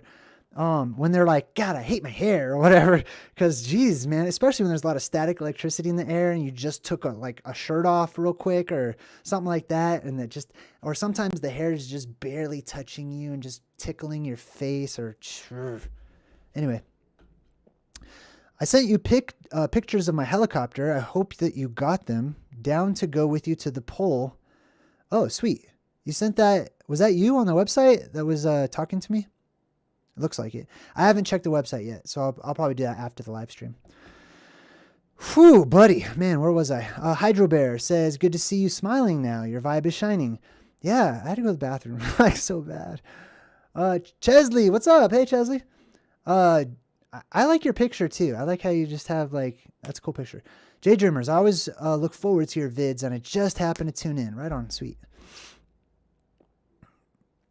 No, I'm not going to make you rewind, bro, but I'm not going to kiss your butt all over again. So yeah, you'll have to rewind. Just kidding. Let's see. Lou says, I may be doing the trip alone. I see it. I give you what I can, bro. I'll give you what I can. I have no idea. Like, I don't know who is going to be, like, I know that I want to go on a trip to the North Pole. I know this. I know that I would not like to go alone. Not at all. I would like to have a small team of close, interesting people to go with, like Lord of the Rings style. And I believe it in my heart. I believe that the right people are going to pop up at the right time. So some of you might be included in that. You know what I mean? It may be your destiny. It may be my destiny or whatever. Our paths might cross at that particular juncture. And I'm totally open to talking with people, various people, including you, Lou, about like starting to get plans together and stuff and figure things out. I love that. I just don't want to talk like definitely because I don't know what the future holds. You know what I mean? I do want to see this helicopter. I love the idea of a helicopter. I also feel a little bit safer in a boat, though, I'm going to be honest. Even though, like, that would probably be dangerous, too. Aji3 says, JayDreamerZ, it'll be nice to journey together with you. Well, that's awesome. I wish I could say the same, but I don't know who you are. I just assume that you're an awesome person. And I would like to go with awesome people. Luke Key says, I proved in Iraq I'm uncrushable. I didn't go to Iraq. I went to Kuwait, actually. I wonder if I may have flown over Iraq on the way into Kuwait. I can't remember. But I wasn't uncrushable at all. I was good at filling sandbags, for getting in trouble. I'm just kidding. No, I'm not. I'm not kidding at all. Just totally did that.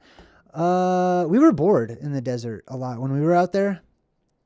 It was not very scary. I was more afraid of like scorpions and what do you call those spiders? Sand spiders or whatever. I forgot what they're called. They can jump though. Chris says, JayDreamerZ, just curious, have you ever been to Wardenclyffe or what's left of it? There's got to be some crazy energy in Colorado Springs. Tesla knew it. No, I've never heard of Wardenclyffe. I did try to find Tesla's old lab. The coordinates are like known, basically, where his old lab was. There's not a monument. There's not a sign. There's nothing where Tesla's lab was here in Colorado Springs. It blows my mind. Like if George Washington had lived here, there would be a plaque or something like, here is where George Washington lived or whatever. Like, how is there not a marker where Tesla did his experiments here? I mean, I know why. I think we all know why.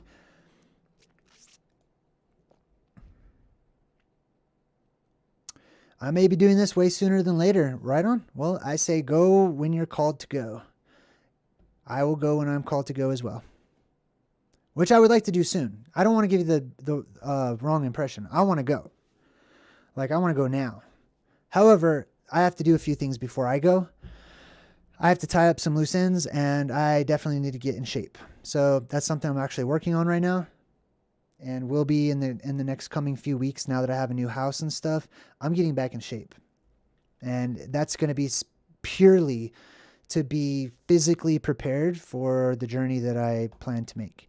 Lena the nurse says, JayDreamerZ, I volunteer to be the medic for the journey. I have experience. Oh, right on. Sweet. Well, that's awesome. I need a cleric or a medic. Hydrobear says, JayDreamerZ, have you looked into adventure racing like the show on Amazon Prime? I've been wanting to do anything adventure with a team of like-minded human brothers. It could be good training for adventure. Adventure racing. Nope, I never even heard of that. Sounds cool. Suso says you can't talk in definites, but whoever goes to the pole should talk about what they may be leaving behind. Well, I mean, like, you know, do you plan on coming back, right? See, what I would like to do, I mean, it's very possible. I could go to the North Pole, go into the hollow earth, find paradise, and just be like, oh, I'm home. Thank God, I'm staying. You know what I mean? I could, possibly. But, like, even if in the book, The Smoky God, whenever the father and son had left and they found some sort of Agartha type paradise, they still missed their family and stuff. They still wanted to come back, right? I would like to make a few trips. That's what I would like to do. I would like to be one of the people that paves the way and is someone that develops experience getting there so that I can come back and share the path with others so that I can say, hey, I cut down a path, I blazed the trail, there it is. All you have to do is go this way, etc., or something like that. I don't know. It's like this. It's this feeling I have for humanity. Like I want every last one to be helped. Whoever is supposed to go. I don't know. I'm rambling. All right. Wardenclyffe was the tower. Okay, interesting. Michael Rachow says it's a Scorpion 1 helicopter. I have no idea what that is, but it sounds very sleek and fast. Right on. Sweet. Yes. I mean, the only thing I would worry about with a helicopter is many of the tales that I've read indicate that electronics kind of go haywire and maybe even stop working once you actually get to the area around or close to the North Pole. So I would be worried about something like that. And then but if it's a helicopter, I wouldn't, like, can you parachute out of a helicopter? If something goes wrong, I would be very worried about jumping out because I would want a parachute. I would be super worried about getting chopped up in the blades if I had to jump out of the helicopter. I don't know. I don't know a lot about it. Maybe you could teach me some more. Oh, thank you. Sharon says, Jay and tribe, salutations and good vibes. Well, right back to you, Sharon. Hydrobear says, I want to go before 2025. Like you, JayDreamerZ, I'm doing the same in my life, tying up loose ends so that I can make the trip to the North Pole. I know there's more to this realm than what is seen. I totally agree. We're going to need a boat. We're going to need a bigger boat if there's going to be fantasoids. That's a joke, sort of. Anyway, you can jump a copter. Oh, sweet. Thank goodness. All right.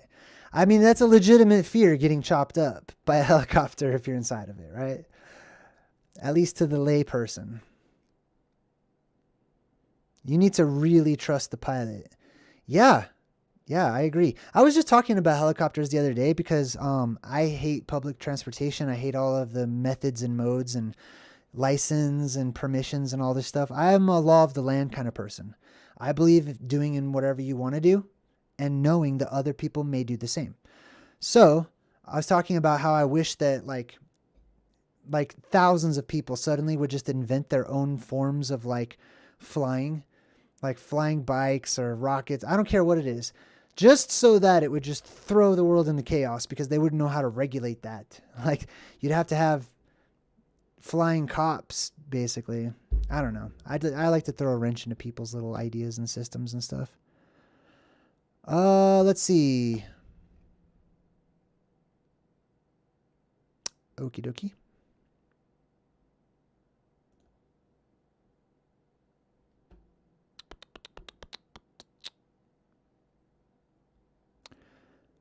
I just don't want a pilot that has an accidental bullet in his head. Okay. I would not also, I support that. I don't want a pilot with a bullet in his head either. Hello, Sweden. Hey, Don Johan. I've seen a few of your comments lately. It's hard to forget because of the picture. So thank you. I appreciate all your support and all the awesome comments that you've been leaving lately. Let's see. A boat and a sled. I like that idea too. I feel way more comfortable with something like that. Helicopter, I definitely would need like a contingency plan. But I'm leaning more towards a boat. Like I feel like a boat has been the traditional way to get there. not that that doesn't bring its own little, it brings its own dangers, its own unique dangers. But hey, that would be sweet. It would be even cooler if we have like a big boat that has like little speedboats that like hang off the side or something like that or whatever. Or maybe like the boat opens like James Bond and like we have little speedboats that we can take out to sort of go explore on the side or something. I don't know. But if we're going to go by boat, I definitely would be careful for I think there's a constant storm around the true north. A constant storm. I think that there's a current up there as well. A very strong current, an oceanic current. And because of that, I think that there's a constant storm up there.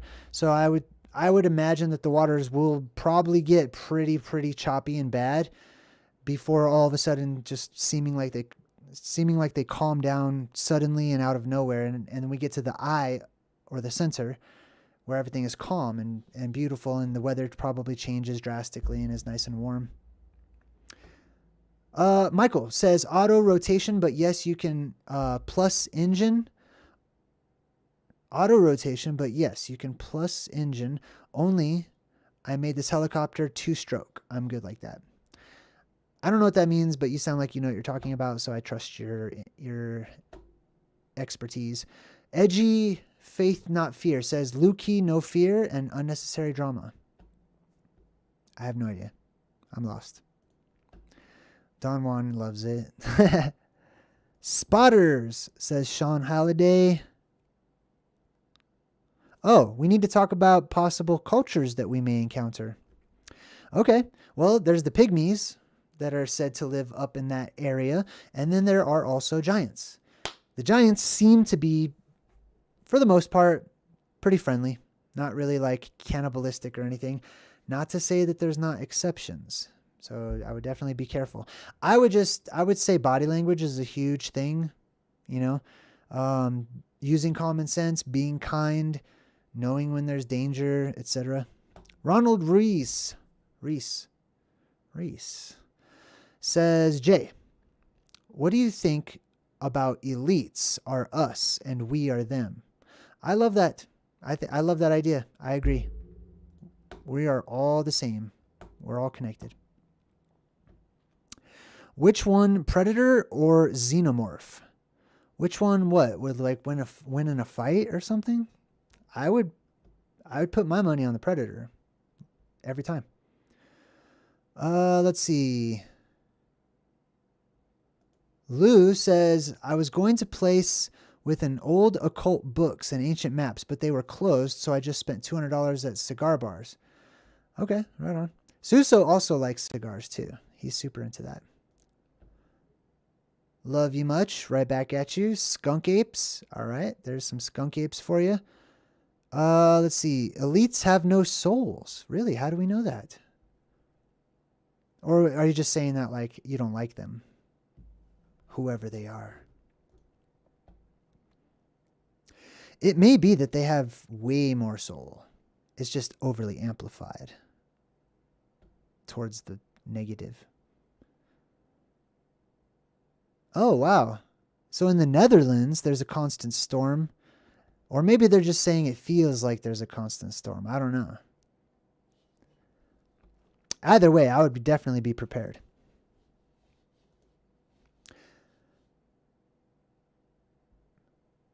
Yeah.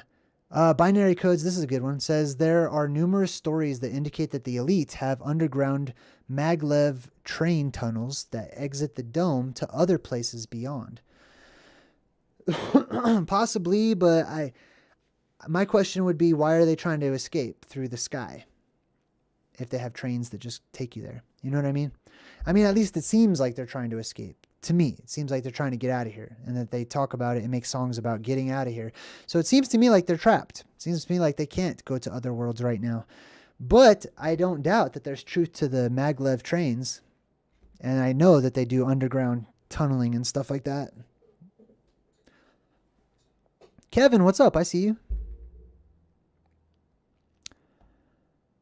Let's see. Hydrobear says, JayDreamerZ, I wish I could stay up to chill, but I got to call it a night. You know what? I should probably call it a night too.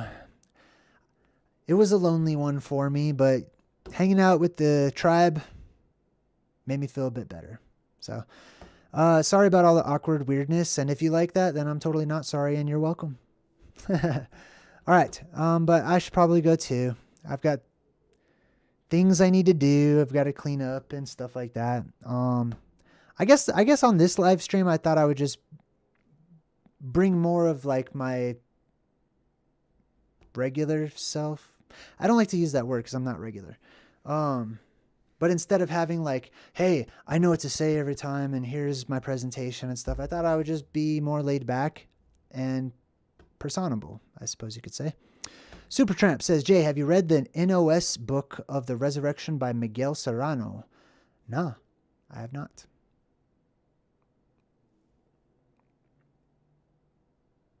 Nah, you didn't. It's still here. It's still here. It's alive and thriving. Yeah. Let's see. Yeah, nah. He hasn't missed it. It's still here. It's not going away till next time. Next time I'll probably feel more in my element and stuff. I don't know. Today I was just lonely today. I was lonely. I was kind of sad. I was kind of just had a lot of anxiety about different things and stuff. I should be happy, really. I just got a brand new place and it's pretty cool. It's like one of those townhomes, you know, so my room where I'm talking to you now is upstairs. So I have like stairs in the house and I like that. I especially like being on the top. So I if there's ever like multi-stories or levels, nah. I don't want to be on the bottom. I like to be on the top. Luke Key says, glad I caught what I did. You're super welcome. Oh, thank you, Vince. I don't agree, but I'm just kidding. Good night, everybody. Suso. Recent shift. Yeah, I know. I feel there's weird energies in the air. Hey, there's my bro. Oh, I totally promised I was going to play some Fortnite too. My bad. I got distracted. I jumped back on YouTube. I missed everybody. I was feeling sad and lonely, and I just wanted to talk to somebody. Kevin. Kevin says, swamp of sadness gets to all of us, but you have helped me with that, Jay, so thank you. You're super welcome, Kevin. I love hearing that kind of stuff. I love to hear that anything that I say helps another person out. And, you know, however, I love to hear that. Brain says, Jay, have you heard of the sentient world simulation? No, I don't think so. What is it? Worlds Beyond the Poles. Oh, I totally forgot about that one. You're right. I have read that. That one is good. I feel like I'm with that one for about the first 50 pages. After that, it's hard to read for me. I like it. It's got good concepts and interesting ideas. Let's see. I'm trying to. Oh, wow. Interesting. Longstar says, Jay, I have more nightmares from xenomorphs than anything else. Really? Well, there may be some truth to that. It may be for a reason. Oh, I like that one. That's cool. I like that picture. I like that movie. Jay got still the most positive person on YouTube. Really? Wow. Well, that's it kind of makes me sad, but it also kind of makes me happy. Isn't it? Isn't that cool? All right, cool. Well, I'm gonna go chill. I'm gonna go ground myself and try to find my element again and get my mojo back. Oh my god. Thank you guys. Hey, I super appreciate that you just like spent a bunch of your time with me. Thank you. It was very nice. I'm honored. All right. Well, I'm really gonna go this time. I'm not gonna roll the credits or anything. It's just gonna be an awkward like, bye bye. All right. I will be back on tomorrow though, and we'll do some campfire call-ins. We'll do truth and movies the day after that. Wait, what's today? Yeah, today's Tuesday. So tomorrow is the campfire at 6:15. The day after that, we're going to do Starship Troopers. And then on Friday at 2 p.m., we're going to do the Sylvan Lining.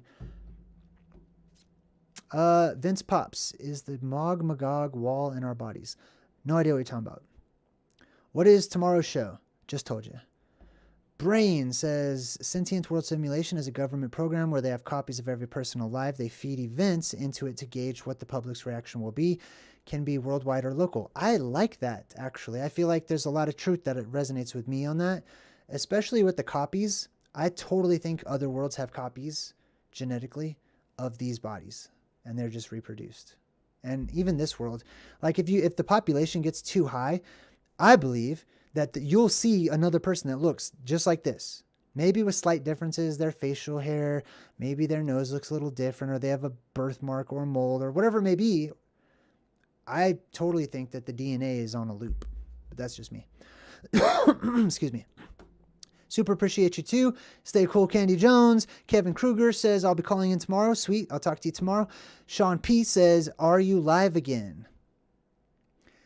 I'm always live. Yeah, I never left, buddy. But I'm going to leave now, so I'll see you guys tomorrow. Bye-bye. Hope you have a great night. I suck at saying goodbye, so